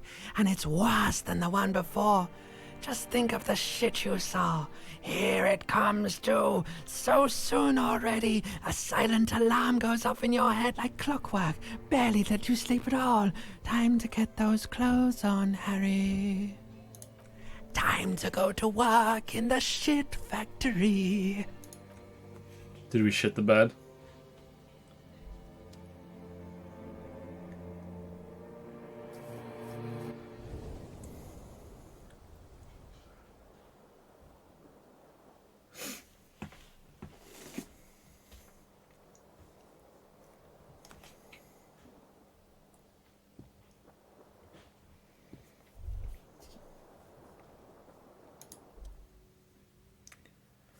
Good going, buddy. Oh my god, what the hell was that? I just had the most beautiful dream, uplifting, rejuvenating. Is that how it's going to be now when I close my eyes? Yes, wait till you see the one with the chick in it. It's going to be a good one. You feel even worse this morning than you did last night. What chick? You don't know? Some broad that messed you up. It'll come to you. It always does. What the hell is going on with me? You mean, why are you so tired? Too tired and down to even think? It is worrying, isn't it? You can't be a detective like this. Detectives need to be able to think. Why is this happening? No, that's not it. Really, I feel super good. It's just that your heart has finally pumped all the speed out of your system, Buster. Time to get some more. You're too weak to say no now. Waking up is the worst part. Maybe somewhere down the line you could decline. Wait, what is speed? I need to get more of it then. Detecting is my life. Opt in. No, I can take this. I'm not going to go looking for speed. Speed is a potent central nervous system stimulant. It kept you propped up all day yesterday despite your debilitating hangover. How else did you think you even got up from this floor? It's power, man. It's professionalism. It makes you feel like you're young again and ready to detect, ready to go against the world. Oh, is that why we ran everywhere yesterday? If we don't get more, can we not run for the whole day? No, I can't. I can take this. I'm not going to go looking for speed. Are you sure? Ready to live as this pathetic shell of yourself for days? Basically a week? Let's be honest. 2 weeks, maybe 3. You won't make it. Half the town will be dead by then. You will be fired. That's a lie. I can do this without the speed. Half the town won't be dead. Opt out. Suit yourself. Slow, sad shell man. See how you do without your spark. No, we can still run. Can we fix this again? It's a new day. No.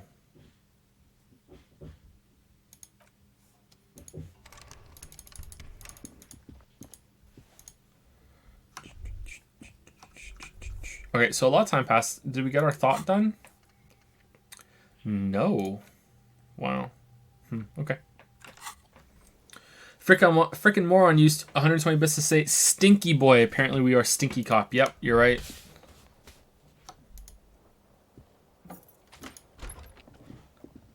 Stinky cop.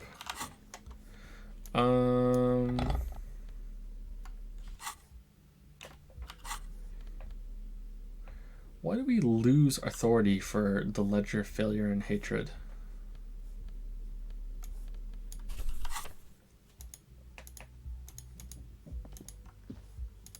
Is Kim downstairs?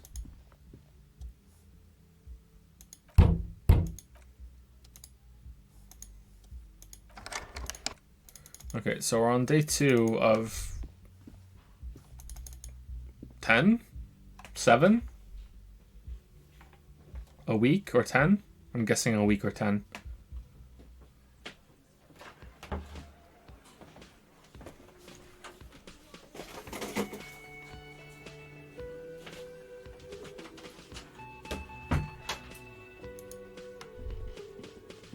Good morning. Morning. Looks like we can get to work at once. The union muscle turned up. He points to the mess hall doors. They look rowdy. We should talk to them.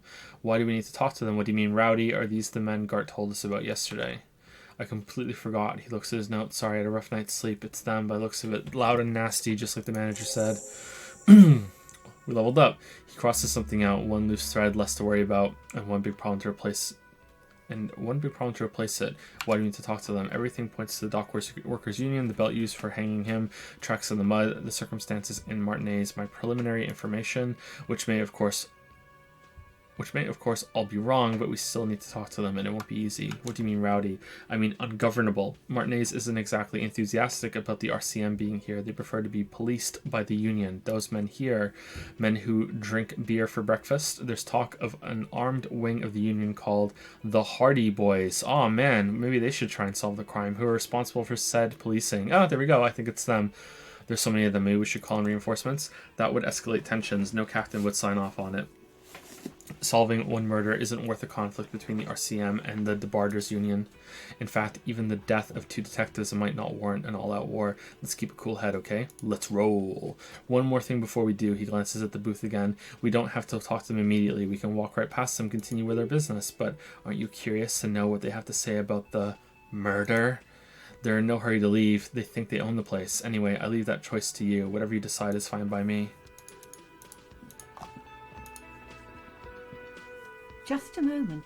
The old woman turns back to the cafeteria manager. And there's no public phones nearby? The closest phone booth is down the coast. Sorry for the inconvenience, ma'am. The cafeteria manager appears genuinely apologetic. It's fine. I understand. Thank you anyway. I'm glad to see you again, dear. We have a phone in our car. The lady is distressed. Perhaps something more upbeat might cheer her up. Howdy, Lena. What's kicking? No. Good day, ma'am. Everything all right? Sorry, ma'am. I didn't mean to eavesdrop on your conversation. Tell me how I might make it up to you. Please don't trouble yourself about me, sweetie. I was just hoping to make a call, but the Whirling's phone line isn't working. The union office probably has a phone, but I can't really get there. Or to the phone booth down the coast. And Gary's phone is dead too. She sighs. Wait, what's wrong with the phone The line? manager was vague about it. She frowns. Why did you need to use the phone anyway? To let the young woman who is house sitting for us know that we may be delayed. Morel, my husband, and Gary were supposed to be back on Monday night, but they're still missing and I haven't heard from them. Uh-oh. I was also hoping she'd heard from Morel. Did you go look at the corpse hanging from the tree? A little missing persons puzzle might be just the thing to take your mind off the hangover. Okay, I'll bite. Has your husband gone missing before? This sounds more like a side thing. I need to take care of my main thing. Then I'll get back to this. Leave. That's just it. This isn't like him at all. He always plans his expeditions so carefully.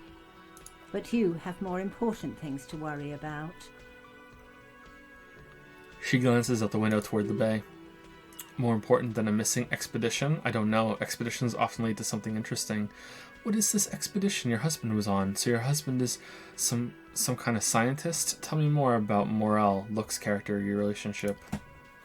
Just some field work, sweetie. Morel is a highly trained scientist. He and his assistant Gary are studying an extremely rare species of insect. But they should have returned by now. They were just going down the coast across the water lock to set a few traps. He said they would be back on Monday. She sighed. What could be keeping them? The water lock that was broken. Could this be it? Wait, who's this Gary person? Do you trust him? She smiles. Oh, sweetie, it's nothing like that. Gary is as loyal as they come. I trust him in my husband's life any day. The waterlock on the other side of the coast is broken. They probably just stuck over there. Oh my, what happened to the waterlock? You may not believe it, but it looks like some maniac crashed his motor carriage into it. Yeah, it was us. Wouldn't you know, it's blocked by a big butter billboard. It just fell into the water. Oh, sweetie, if it weren't for you, I'd be looking forward to another sleepless night. Thank you from the bottom of my heart. She turns to Kim. Thank you both. You're welcome, ma'am. She turns back to you. I hate to ask, but if your investigation takes you to the other side of the coast, please do keep an eye out for my husband. This will surely lead to a cryptozoological mystery with that extremely rare insect. Yes, some left-field scientific research is exactly what you need right now. Funk up that vanilla murder investigation. And if you see him, let him know Lena is waiting for him here at the Whirling. He gets so tangled up in his work that he may not know the waterlock's been repaired, and it's cold out there. If I see him, I'll let him know you're here. Yeah, sure. Okay.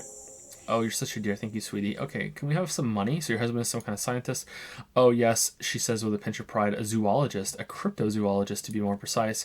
It's a pseudoscience that attempts to legitimize research into mythological beasts and urban legends. The lieutenant sounds unimpressed. That's one opinion, yes. The other people are entitled to their opinions, as long as they're subjective. My apologies, ma'am. I did not mean to undermine your hobby. It's not a hobby, dear. It's a subfield of zoology, one specializing in animal species that are so exceedingly rare that many assume them to be extinct or even fictitious. Searching for such species called cryptids is difficult and often thankless, and frankly, many scientists are too lazy to do it. Universities these days are really interested in supporting real research. What about real research? The quality of research at Rivashalian universities has been on the decline, but you doubt there was ever a time when cryptozoology was embraced by the academic elite. She's completely internalized her husband's struggles. They are her own. Maybe you could convince her to tell you about some cool cryptids. All right, let's keep talking before we do that one. Oh dear, I'm not sure where to begin. What did your husband look like? Well, his expression is slightly grumpy, but his eyes are always bright and curious, like a small boy's, but his hands are quite coarse from all the field work, but he's quite gentle. You can't go around Revachol feeling growing men's hands. If you want to find her husband, you'll need more concrete information. It's always a challenge to describe the person you know best in the world. Let's try again. Why don't you try describing him as you would one of your cryptids? Oh, well, he's a bit shorter than you, but with a larger frame. He has longish white hair, usually a bit uncombed. You might say wild even. Lieutenant pulls out out his notebook and begins jotting down the woman's description. He's just like, fuck it, I guess we're just going along with it now. One other thing, he'll likely have all kinds of field gear on him, even if he's not out of the reeds, just in case. How long have you been married? We'll be celebrating our 16th anniversary this autumn. Her smile is soft. I figured it would be longer. This autumn, her smile is soft. Not the most numerically satisfying anniversary, but I like the less obvious milestones even more somehow. How did the two of you meet? Via a dating agency, I'm ashamed to say. Oh man, Tinder. I was looking to get back into the scene after recovering from my accident, and he just divorced. We hit it off, and well, here we are. She smiles wistfully. She skipped over some important parts. Perhaps she'll find out more later. Yeah, because we're so interested. Tell me more about this rare insect your husband's looking for. Oh, sweetie, it's fascinating. She catches herself, but I shouldn't bore you with etymological minutiae. Lieutenant gives you a sideward glance. No, I want to hear about the insect. Well, she hesitates. It's a phasmid technically, but yes, Phasmatidea, a diverse group of insects whose bodies resemble twigs, leaves, that sort of thing. Ghost insects colloquially. Oh yeah, here comes the interesting. Where other phasmids imitate sticks or leaves, this one's a living reed. It disguises itself among the reeds here on the Insulidian coast. She looks at you in the eye and nods thoughtfully, hence its name, the Insulidian Phasmid. Perhaps you'll end up co-discovering the Phasmid with us, officers. I knew it, Lieutenant sighs. We're going to be chasing made-up insects with cryptozoologists. It's not made-up, officer, I can assure you. It's simply elusive, so much so that most establishment zoologists doubt it exists at all. So what makes you think the Phasmid is around here? Well, some teenagers making out in the reeds saw one. They didn't know what it was, of course, but there was a brief article in a local newspaper about their encounter with a ghost insect that looks like the reeds. Gary sent us the clipping. So a newspaper clipping is all the evidence you have. Of course, most Phasmid sightings turn out to be false alarms, but their description matched the Insulidian Phasmid perfectly, and they didn't even know what they were looking at. So is it dangerous? She chuckles to herself, not at all. Why else would it hide itself so carefully? What? Is it valuable? Oh, I doubt it. No one gets into cryptozoology for the money, sweetie. Does it have cool powers? Yes, it can blend in almost perfectly among the reeds. Her face lights up with the thought of it. It's how it stayed hidden all these years, centuries even. Damn, unplayable. Okay, what's so special about this stick bug? Then move on. Oh dear, I'm afraid I'm not explaining this very well. It is very special. The woman's face flushes with embarrassment. Moral can explain it much better. I wish you could hear him describe it, then I'm sure you understand it. Okay, alright, here we go. Yeah. There's really no point in manipulating anyone. She'd only be too pleased to tell you about her work. Go on and ask. Hey Lena, I'd like to hear about some of the cryptids you studied. Could you just tell me about a couple of them? Oh, I'd be delighted. Truth be told, I could really use the company too. Lieutenant throws you one of his looks. One cryptid, not a couple. One. This won't turn into some kind of cryptid extravaganza. Cryptid extravaganza? I like the sound of that. And I don't. Just one.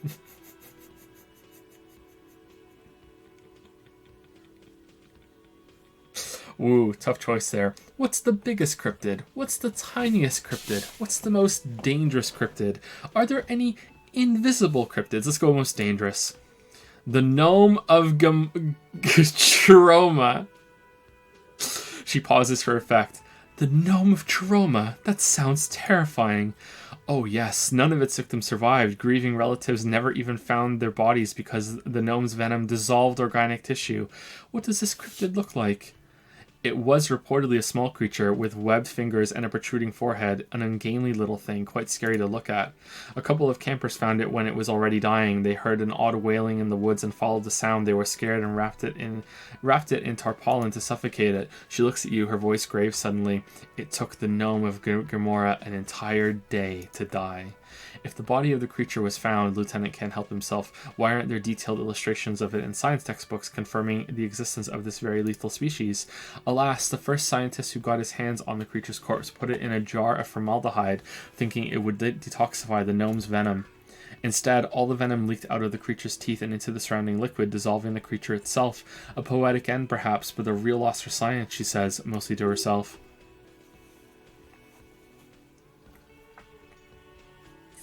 That's another mistake there. Alas, always alas, and then it was gone. Isn't that overly convenient? Seems very convenient that it was just disappeared and nothing like it was seen again. No, that was a perfectly good explanation. Stop being so skeptical. Sure, a perfectly good explanation. It dissolved in its own venom. Go on then, ask about more gnomes or whatever. Okay, let's conclude as a reward for Kim for giving us the rims. Of course, dear. That's all for now. Alright. So let's get our perception up. I like perception. Alright. Oh, we could have reverted it. Accept changes in clothes. Okay, so now that perception's up, we can go try and open that thing again next to the body, right? Let's go do it. Missed the best line in the entire game, so much hate. I'm sorry.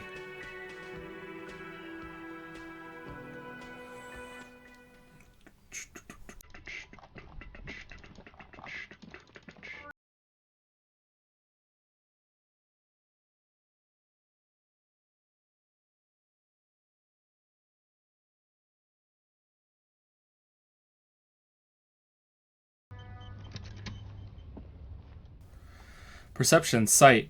Why am I looking at this pile of roofing material? Okay, do we have anything any clothes that levels up our perception?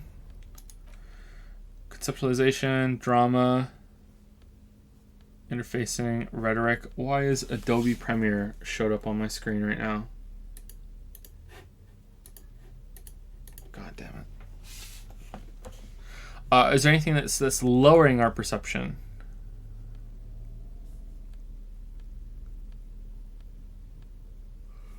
Nope. Alright. Yeah. Because there's a secret door hidden behind the panels of Eternite. That's why they're too orderly. Pull the panels aside. There it is. You see a shabby little door.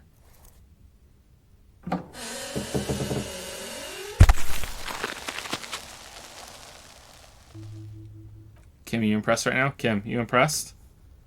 There it is. You see a shabby little door. What is this then? A tool shed? He peeks inside. Let's investigate. Let us detect. We are detectives.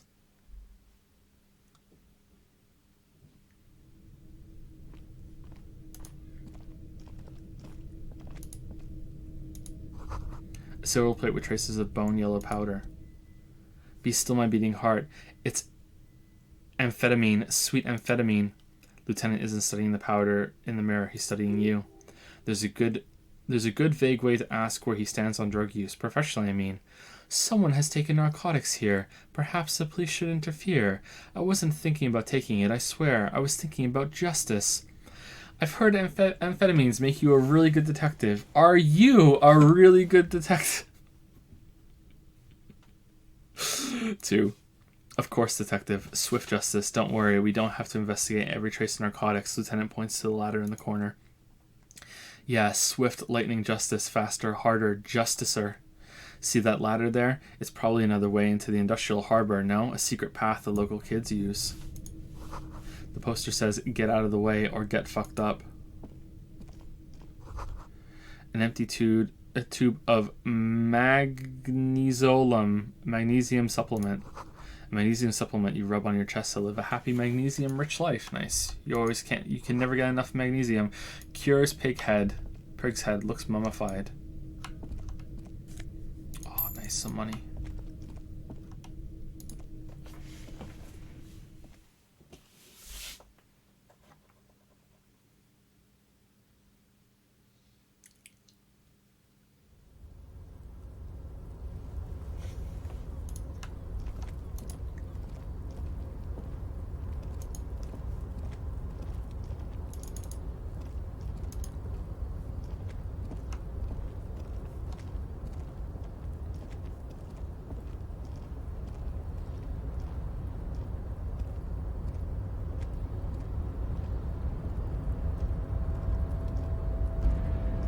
I'm having fun. Policeman cloak. Looks like someone left his tarpaulin cloak hanging on the railing here. When the wind ruffles the cloak, you can most definitely see a white rectangle on its back. You son of a gun. It's a cop's cloak. The cloak does not concern me at the moment. Yes, it's probably yours. It bears the RCM insignia, and you have a habit of being careless with your equipment. He judges the drop. You could probably make the jump. You look like you've done some track and field in your day. Look around. The wind is aggressive up here. The lieutenant looks at the enormous crane towering in the distance over the container. Oh man, look at this! Holy shit! The look in his eyes is a mix of an engineer-like interest and the wonder of a 6-year-old seeing a horse for the first time. Motherfucker, let out a whistle. Now that's a huge crane. It's just a machine, Lieutenant, like a giant hammer or a pair of pliers. Nothing to see here. Let him have this moment of wonder. Let's just join in. Yes, that's one way of putting it. He turns to you with a faint smile, then looks back at the crane. It's certainly an impressive achievement of engineering. But I digress. We are focusing on your cloak here. He looks at the sad piece of fabric flapping in the wind. What exactly are we doing up here? I was under the assumption we could ask the leader of this union to help us get this body down. This is why we're here, right? He doesn't wait for you to answer. He looks around, wind rustling his hair. Or it could be that we're just exploring. He's thinking you've forgotten where you are again. Do you really think that the cloak is mine? Should I go for it? Jump? The cloak? I do. I think it's yours, yes. As to whether you should go for it, he looks over the edge at the cold pavement below. Well, it doesn't seem too dangerous. 2 meters tops. Whenever you're ready to do it, I'll be right behind you. The cloak looks like a bag of goodies floating in the wind. Who knows what its pockets may hide? All right, this is a white check. You may retry it. I think our clothes are giving us lower of this, right? This thing? No. Our shoes. It's better to do this shoeless?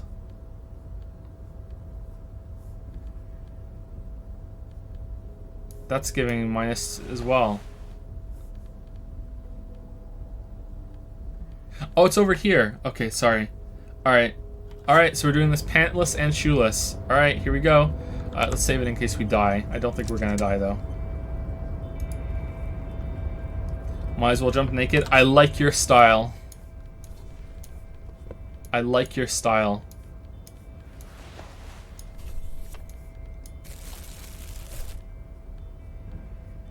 With the hat and tie on, though.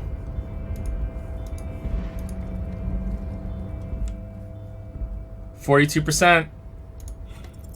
Oh no!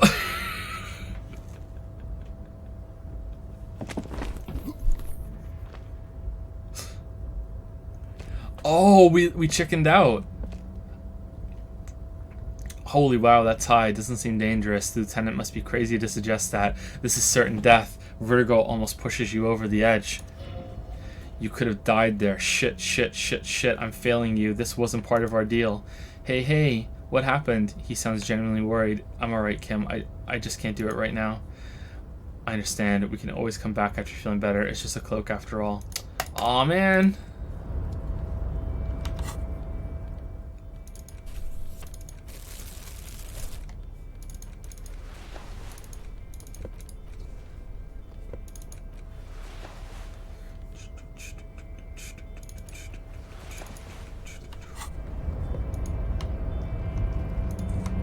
Is that real? But is it real? Or counterfeit? I'm guessing we open the door when we do that too? Alright.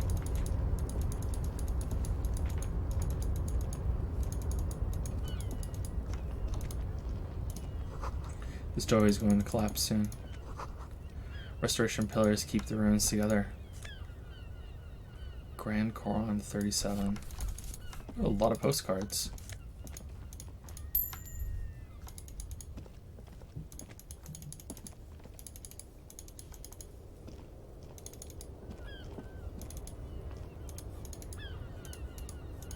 Okay, is there anything over here? Oh, there's something in the box. What's in the box?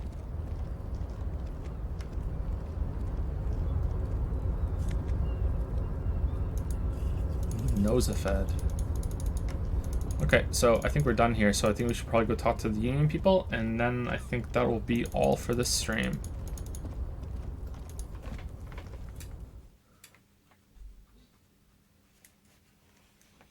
Not enough art challenges. Exactly. I feel like this world is not based around being an artist. Just like real life.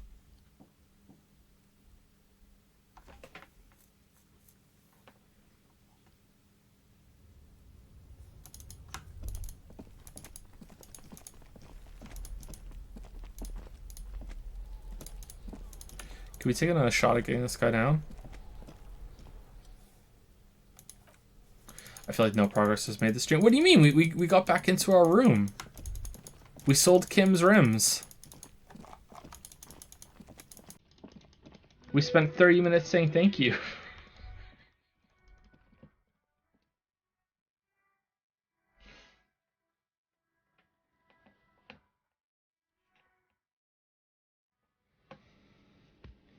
Speaking of, thank you Homecoming X for the 313 sub. Thank you very much. And Yopai for the 213 sub. Sweet chest hair, Yusuke. Thank you. Let me handle this. The woman says to the crowd in the mess hall before turning to you. Detective disorientated. She smiles Are you coldly. still wondering where you are? This is Martinez, in case you've forgotten. I advise you not to overstay your welcome. Her entire character has shifted. This young woman is as cold as ice, ready to sacrifice. You're the gardener. You lied to me. You're not a gardener. I just wanted to know more about the place before I check it out. That's normal. Yes, extremely normal. I'm not a gardener, by the way. I'm a legal counselor for the Dock Workers Union. She crosses her arms. So let's get to it. You're looking for Titus Hardy. You think he has information that will help you? Maybe he does. She points to the man on her right. That's Titus. Talk to him. But know this. I'll be keeping an eye on you. No strong-arming, nothing official. The District of Martinez does not recognize your authority to make arrests. It doesn't matter if you recognize our authority. We will make an arrest if we have to. She says nothing. Her glare speaks for her. What's your role in all of this? Like I already told you, I'm a legal counselor. She crosses her arms. Do you have hearing problems? What if I want to talk to you, not Titus? What you want is of no significance, officer. Don't test your authority. In Martinez, you are no one. What are you going to do to me? The lieutenant is not satisfied with the approach. What are we going to do to you? She starts laughing. It's a cold laughter devoid of joy. The union isn't going to do anything to you. It's not a crime syndicate. It's a labor organization. A gruff humph from the table. Goddamn right it is. If anything, it is the RCM who do things to people. She shakes her head, but we digress. Why are you so aggressive? Aggressive? You make your living enforcing violence. These people are just dock workers. Humph. So you were spying on us, and now you represent murder suspects, just dock workers. Listen, you moral intern lackeys, you're a mob enforcing the unlawful privatization of Revachol, says the mob. 20 fat men in the Occident are stealing it all, and you're their bodyguards. Fuck yeah, the tall, broad-shouldered man takes a sip of his beer. Oh my god. Oh. So ask what you came to ask or get back to your commanders. The world needs its financial buffer zone. No need to get emotional. No one is emotional here. Her expression stiffens further. Do your job, ask your questions, then leave. Privatization is not unlawful. It's cool and funny. Maybe you're just not historic individuals. I don't know where you heard that, but it's wrong. The RCM is principled and strong, unlike you socialists. I like that. Good start. Let's take it a step further. Armed uprising. What are the union's plans? Yeah, let's do that. Let's ask those questions. Let's talk to Titus. It's a bowl. They're spitting it, reeking of tobacco. Chewing tobacco. It's gross, man. You see hawthorn bushes outside. Out bar, our bar, Hardy bar. Photos of men in overalls toting guns and union placards. Say hi to your mama for me. Okay, Wahlberg, let's go. This is where you say your bit. A broad-shouldered man points at you with a beer can. Detective? The lieutenant acknowledges you with a sharp note. He's leaving it to you. Don't say anything yet. First, we need to talk about your attitude. We need to talk about the hanged man out back. Oh, this is about him? A real looker, that one. Oh, what did you think it was about? You're sure taking your time, waiting for him to get all ripe and pretty for you. Alright, well, I'm sure you're trustworthy, guy who's literally named Shanky. Oh, he's a real pretty boy by now. Real hot stuff. Letting out that pretty boy smell. Oh, man, it's man-eating Glenn. Oh, someone just evilly cackled. Time to go to work in the shit factory. That's what we heard in our dream. Easy, boys. These janitors have a hell of a job cut out for them. I mean, I wouldn't go in there for $1 million. He slaps his forehead. You might want to start asking your questions now. It's not going to get better than this. These guys are so macho, they're ready to confess to first-degree murder. Ask if it was them. Do a head count first. Connect these men to the tracks you saw in the yard. Chances are they're going to match. Scan the room. Starting from the right, boot size 44, blonde man in his 30s, overbearingly masculine, sitting on his right, standard working boot size 45 or 46, eldest in the room, probably mid-50s, smoker, quiet. Across the other table, hobnailed working boot size 43, gang tattoos, massacre Simon in his late 30s, early 40s. He spent his youth in Villa Lobos, a housing project in the Jamrock quarter. There were incarcerations, harder to say what else. The ink is fading. And then standing working boots, steel reinforced toes, size 46, the big dick, wide at the shoulders and lean at the hips, rugby cap, fingerless gloves, and numerous scars, a little under 40. The emblem on his vest says Rowing Club. A little patch below it reads T. Hardy, Captain. In the far corner, standing working boot, steel reinforced toe size 44, 40-something, non-alcoholic beverage in a hand. You squint. Is that a plectrum? Where? On his neck. Forget it. It's not important. Let's call this one the musician. And the little guy, size 41, with a light step, not a child after all. An older man with a rat face, meaning watery eyes and 2 front teeth missing. In the middle, heaving and wheezing, big guy, boot size 40-60. Marks probably carry the victim over. He alone is 130 kilos. That's the man in the armor. You could easily exceed with 220. In conclusion, these 7 are the actors on the crime scene. The footprints were theirs, but there's a discrepancy. One of them is missing. The odd soul. Exactly. You stood there for about 4 seconds, not saying anything. Hit them with your questions. Where's the 8th Hardy? What the fuck is with you, fella? Titus is staring at you with his head tilted. The man hanged in the backyard. Did you do it? I found 8 set of footprints, but there's only 7 of you. Where is the 8th Hardy boy?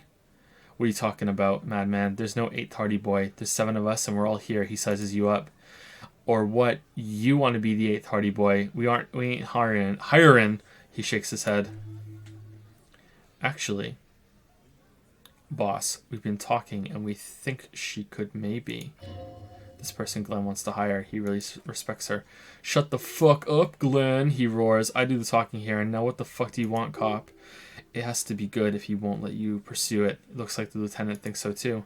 So let me get this straight. There is an 8th Hardy boy, and it's a she, and you don't like us talking about her? That's right. We're not talking about this. This is a private Hardy boys matter. Nothing to do with your shit. And he points to Kim.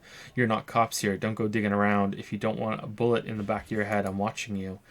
Good. We're all watching each other. Lieutenant adjusts his spectacles. Officer, your question?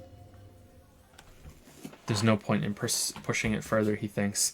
This is already a victory. We'll learn more about this 8th Hardy sooner or later. The man hanged in the backyard. Did you do it? The pretty boy? He takes a sip from his can. You guys really love talking about that pretty boy. Funny, Lieutenant says without a smile, but my partner and I have a serious matter to discuss with you. Why is there a container belt around the dead man's neck? Why are your boot prints all over the scene? I have spoken to the dead man in a bizarre occult vision. You're involved somehow. I just don't have proof yet. Why are your boot prints all over the scene? You mean these boots? He raises his worker boots, size 46, steel reinforced toe. Yes. We all got a pair, he squints. We wore them the night we took the pretty boy out back and hung him by the neck. Yeah, we did this. He looks you dead in the eye. Together, all of us, until he was dead. That's why our prints are all over the scene. Aha! So you just confessed to murder? That's it. The game's over. We got the perpetrator. No, you don't. What you have is 7 honest men who thought it forthcoming to tell you what happened, so you don't waste any more of your time. All 7 together. They're diluting responsibility. It's an anti-arrest tactic. You murdered him, just like that. No remorse? Who called the shots that night? When did this hanging incident occur? Why did you kill him? How did you kill him? Then why don't I arrest you? Step closer to Titus. Yeah, that's not going to work. We have like really low intimidation. You just murdered him like that. No remorse. How many people have you sent to the chase? Ever felt remorse for them? Chase électrique is the method of capital punishment in Rivachol under the coalition. During the suzerain's reign, it used to be the firing squad, or sent them to Reunion to rot for 20 years for life. He says it as if it were worse than dying. And Reunion, what's that? The River Esperance Correctional Facility, a military prison run by the coalition, dubbed Reunion by the inmates. The origin of the name is unknown. Yes, but these were all bad people, criminals, scum of the earth. Look, I'm just doing my job, that's all. What we do is different. We enforce the law. You just kill people like it's nothing. Honestly, I drink so much I can't really remember anyone I've sent behind bars. Doesn't remember them. The rat-faced man shouts. He just forgets. Are you hearing this, Titus? Ain't no use keeping a stiff catalog in your head, that's for sure. He wipes his mouth with the back of his hand. Who called the shot? Are you deaf? There will be no singling anyone out. You can't arrest a Hardy Boy without arresting all Hardy Boys. Alright, well, I mean, let's just do that. This is dumb. A shadow of a smirk passes her lips as she tilts her head. Do you think you could do that? Do you think you could arrest them all? Well, they just confessed, so I guess now that we can call for backup and arrest them all? A trick question. Don't let her lead the conversation. Address Elizabeth. I don't have to. One of them was more complicit than others. Address Titus. No, but seriously, who calls the shots around here? Shot. Who do you fucking think does? He sounds more amused and angry. Points at Titus. You do. You give the commands. Point at Elizabeth. I thought she did. Point at Fat Angus. The biggest animal dominates the herd. I'm guessing it's the big one. Bow to the bearded man. Gangs are usually run by the oldest, most venerable member. It's the 8th Hardy Boy, the one who's missing. The big dick. Alright, so what's gonna make him go, fuck no, I'm in charge the most? I think pointing to Elizabeth. Because they've already had some friction in this conversation.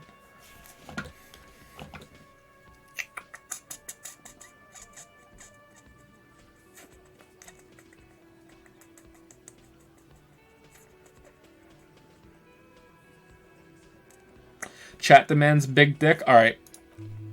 A moment of silence.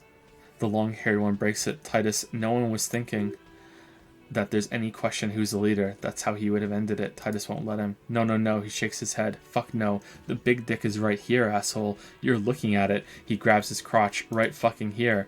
Disregard the outburst, officer. She gives Titus a condescending glance. None of the boys have any more comments on their power relations. That night they acted as one. That's all. When did this hanging incident occur? You don't have to keep answering his questions. The fixer turns to remind Titus. I know, Lizzie. Relax. Ooh, Lizzie. He takes a sip. We killed him last Sunday night. Seemed like a good way to end the week. How long had you known the victim? Understood. Next question. Known him? We don't associate with scum like that, asshole. Yeah, who do you think we are? Well, murderers? Like, you Julius Caesared him, so... Quiet. Titus gives Glenn a stern look. He came round about 3 weeks ago when that Pines cow first sailed into town. Happy? By the Pines cow, you mean Joyce Messier, the representative for Wild Pines? The lieutenant pretends to check his notes. The same company you're striking against? No, he stresses. I mean the Pines cow. The stupid-ass cow they sent in to fuck us over. But you know what? He rubs his chin, pretending to mull over. Is it a literal cow? I hope so. Why don't you ask her about the pretty boy? I'm sure she has interesting things to say when you ask her hard enough. That's enough insinuation for today, Titus. She turns to you. Officer, your interview is drawing to an end. Don't waste your last questions. Why did you kill him? Why? He hisses through his teeth. Because he was worthless mercenary scum, and he stepped out of line in my town. So he was a mercenary, that's it? And he stepped out of line, he repeats, jaw clamped shut like a vice. In my town. What kind of mercenary? The kind that shows up when you start a strike. The experienced kind, too. Had Li Shim and Semenin written all over him. Ex-Orangey Special Forces. Oh my god, the names. Didn't we conclude that he was dead before he hung? Isn't that something that we thought? Maybe they didn't kill him. Maybe they just hung him up and they're just saying that they did. A live grenade, the man spreads his arms, right here in our bar. This one has a special gripe with him coming here. I can't prove it, but I know he was sent by the Wild Pines. They hire merc shit like that. Story of every strike from here to Samara. Hold on, how do you even know he was in Special Forces? Because one night he walked straight up to the mic and said, I'm Orangey's goddamn Special Forces and I'm gonna fuck you all. Really? Yeah, really. Had a gin and tonic up there, sang some Orangey's paratrooper song, and said he's gonna fuck everyone. We couldn't believe it either, but he fucking did. Right there, he points to the stage like some kind of animal. Sire, the tale is true. I love drama. This is a serious violation of the karaoke code. This is true. Right, but what did he actually do wrong? Okay, besides crimes against karaoke, what did he actually do wrong? Wrong, he roars. He harassed women, raped one, harassed workers, threatened to kill some as a warning. He wipes spittle from his mouth. From rape to harassment to threats of violence, why the strange de-escalation? He regrets mentioning it, hopes you didn't notice.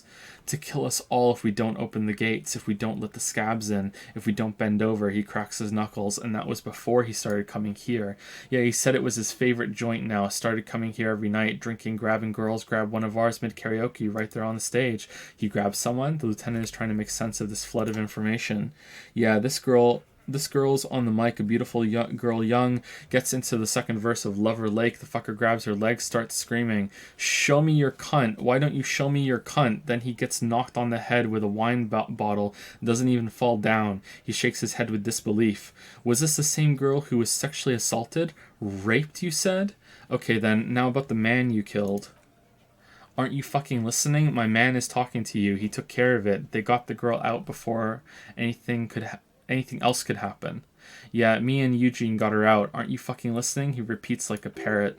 There's something odd here. Seems like they don't want to talk about that rape Titus mentioned. Why not? This is a serious allegation. Make them talk about it.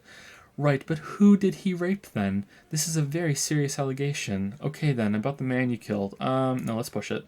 No, there's a moment of silence. You're not getting a name. That's a Martinez matter, and I'm not discussing with you clowns. Is it the 8th Hardy boy that's a girl?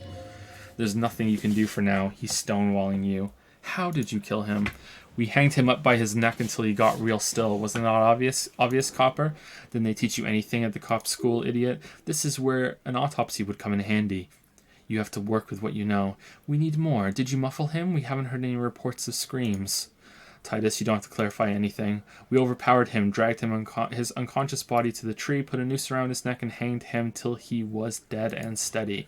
Then we left him for seagulls, maggots, and small man. What? Sorry. Then we left him for seagulls, maggots, the small man points to you, and you fucks. Make them a bit more uncomfortable first, then see if it all adds up. Was he a trained killer from Orgeanese Special Forces? If yes, then how did you manage to overpower? Well, there's 8 of them. With numbers, asshole. How do you think he looks at the woman? You're right, Lizzie. I've done explaining here. No, he hasn't. Not yet. Where did this overpowering happen? Weren't you fucking listening? The fucker came to our bar. He looks around. It happened right here. All right. 42%.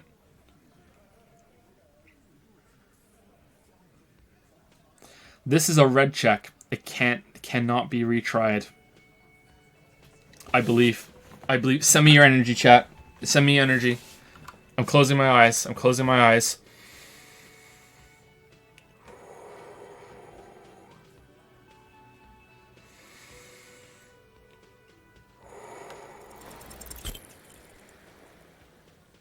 Damn.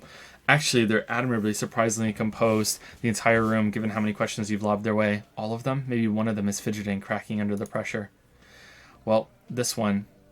But he's always fidgeting, so don't get your hopes up. Right, I have other questions about the lynching. Like what, Copper? Why don't I just arrest you? Step closer to Titus. Yeah, lawman. He takes a step closer as well, fixing his ball cap. Why don't you? It's almost an anthropological sight watching him try to assert dominance over you. Not in the arresting mood, his mean little eyes come alive with hatred. By your side, the lieutenant keeps his hand away from his holster. You hear it, the nylon of his coat hiss as he steps closer. You've confessed to murder. I'm taking you in. I mean...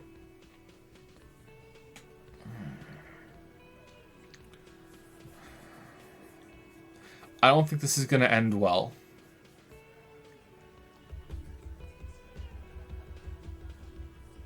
I think they might actually just kill us.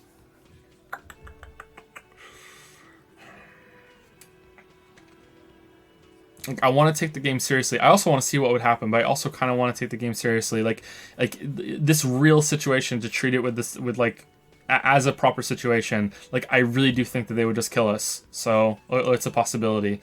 Let's back off. Wise move. He leans back against the table. You made the right choice there. Now make another one and get the fuck out of our booth. We're not going to do this again. So we're going to now conclude the questioning.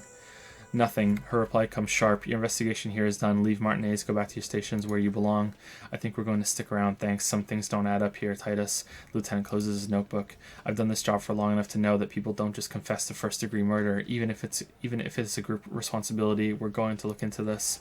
Good luck with that. He grabs another beer. You've heard everything a rent-a-cop is going to hear from us. Real law officials. You're lucky you didn't get a beating. Rent-a-cop. So that's what this is about. He doesn't see you as his equals. Scan the room. I want to talk about the hanging again. Establish authority. Discuss it, Hardy. Week when you first met. Alright, 8%. Fuck it. Oh, close. Fuck. Establish authority. Yes, authority. Feverish thoughts race through your mind. First, you tell me someone's been raped, and then you don't say who. That's bullshit. Stomp your feet.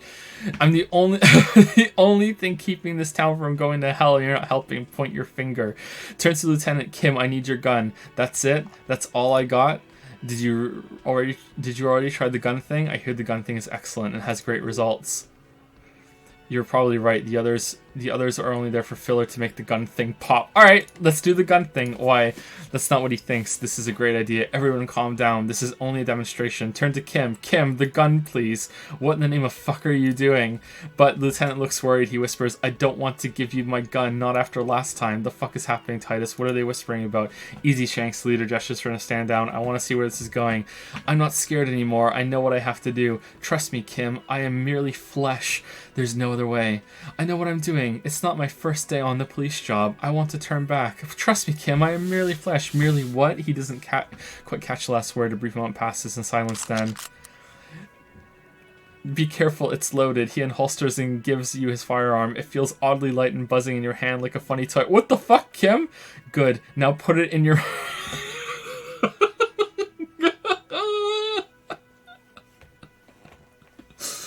But I want to point it at them. Put the barrel in your mouth. But I want to point it at them. I want to point it at them. Pfah, quit your whining. Everyone knows how to do that. You're a special man. You're going to point it at yourself. Go ahead, show them. Put the barrel in your mouth. Morale critical. What are you doing? The short, cold barrel touches your lips. It tastes like iron in hell. Fellas, the big guy glances over his shoulders. You getting any of this? These are my thoughts. This is my head. You will never forget what happens in 5 seconds. If you don't respect me, you better get ready for fucking respect me in 5, 4, 3. I'm not fucking this case up. Finger on the trigger. You will respect me. I'm going to kill myself now, you fucking whore. Pull the trigger. Give the gun back to the lieutenant. Oh. Can you save mid-conversation? No, you can't. I mean, I don't want to do 5. I want to take the game seriously, but like it's end of stream. It would be a fun way to end the stream, and then we just reload it tomorrow or whatever. And I can do it before stream starts tomorrow. It's not gonna end, is it? There's no way.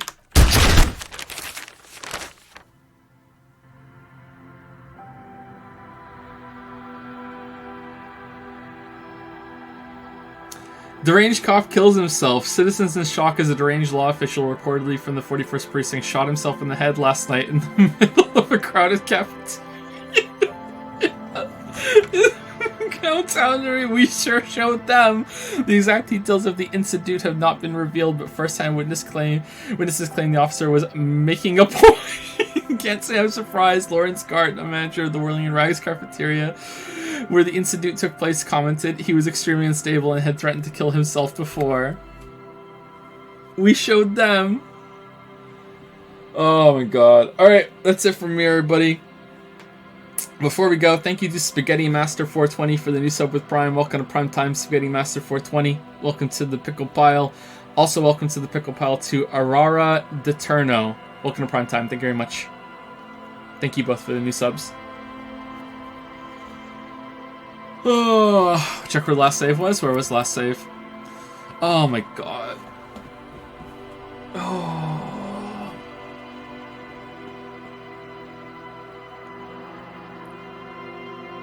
Wait, do we get to do the jump again?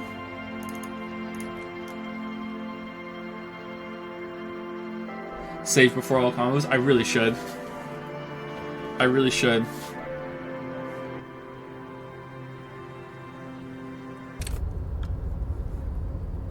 Is this... Did we do the jump? Alright, this counts as saves coming now, doesn't it?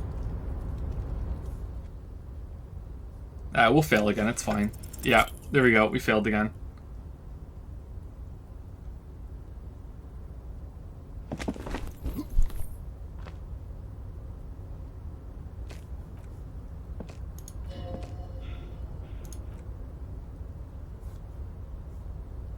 Are we dying or are we good? I think we're good, right?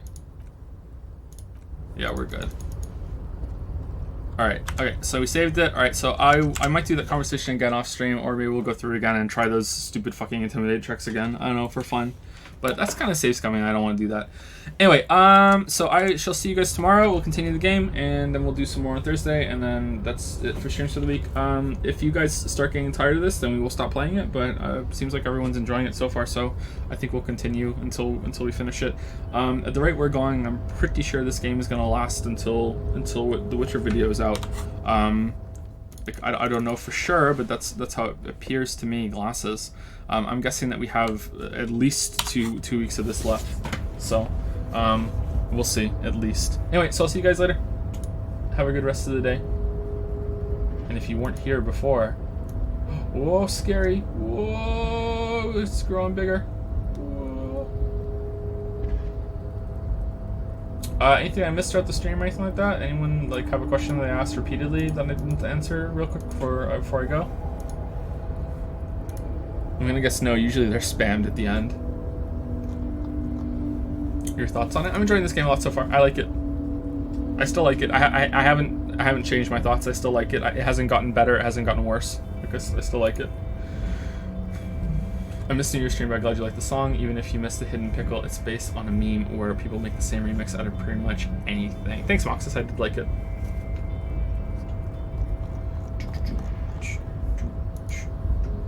Alright, see you guys later. Wait, hold on. Review requests queue. Only one Ayaya refund today. Ayaya. One for the road, chat. One for the road.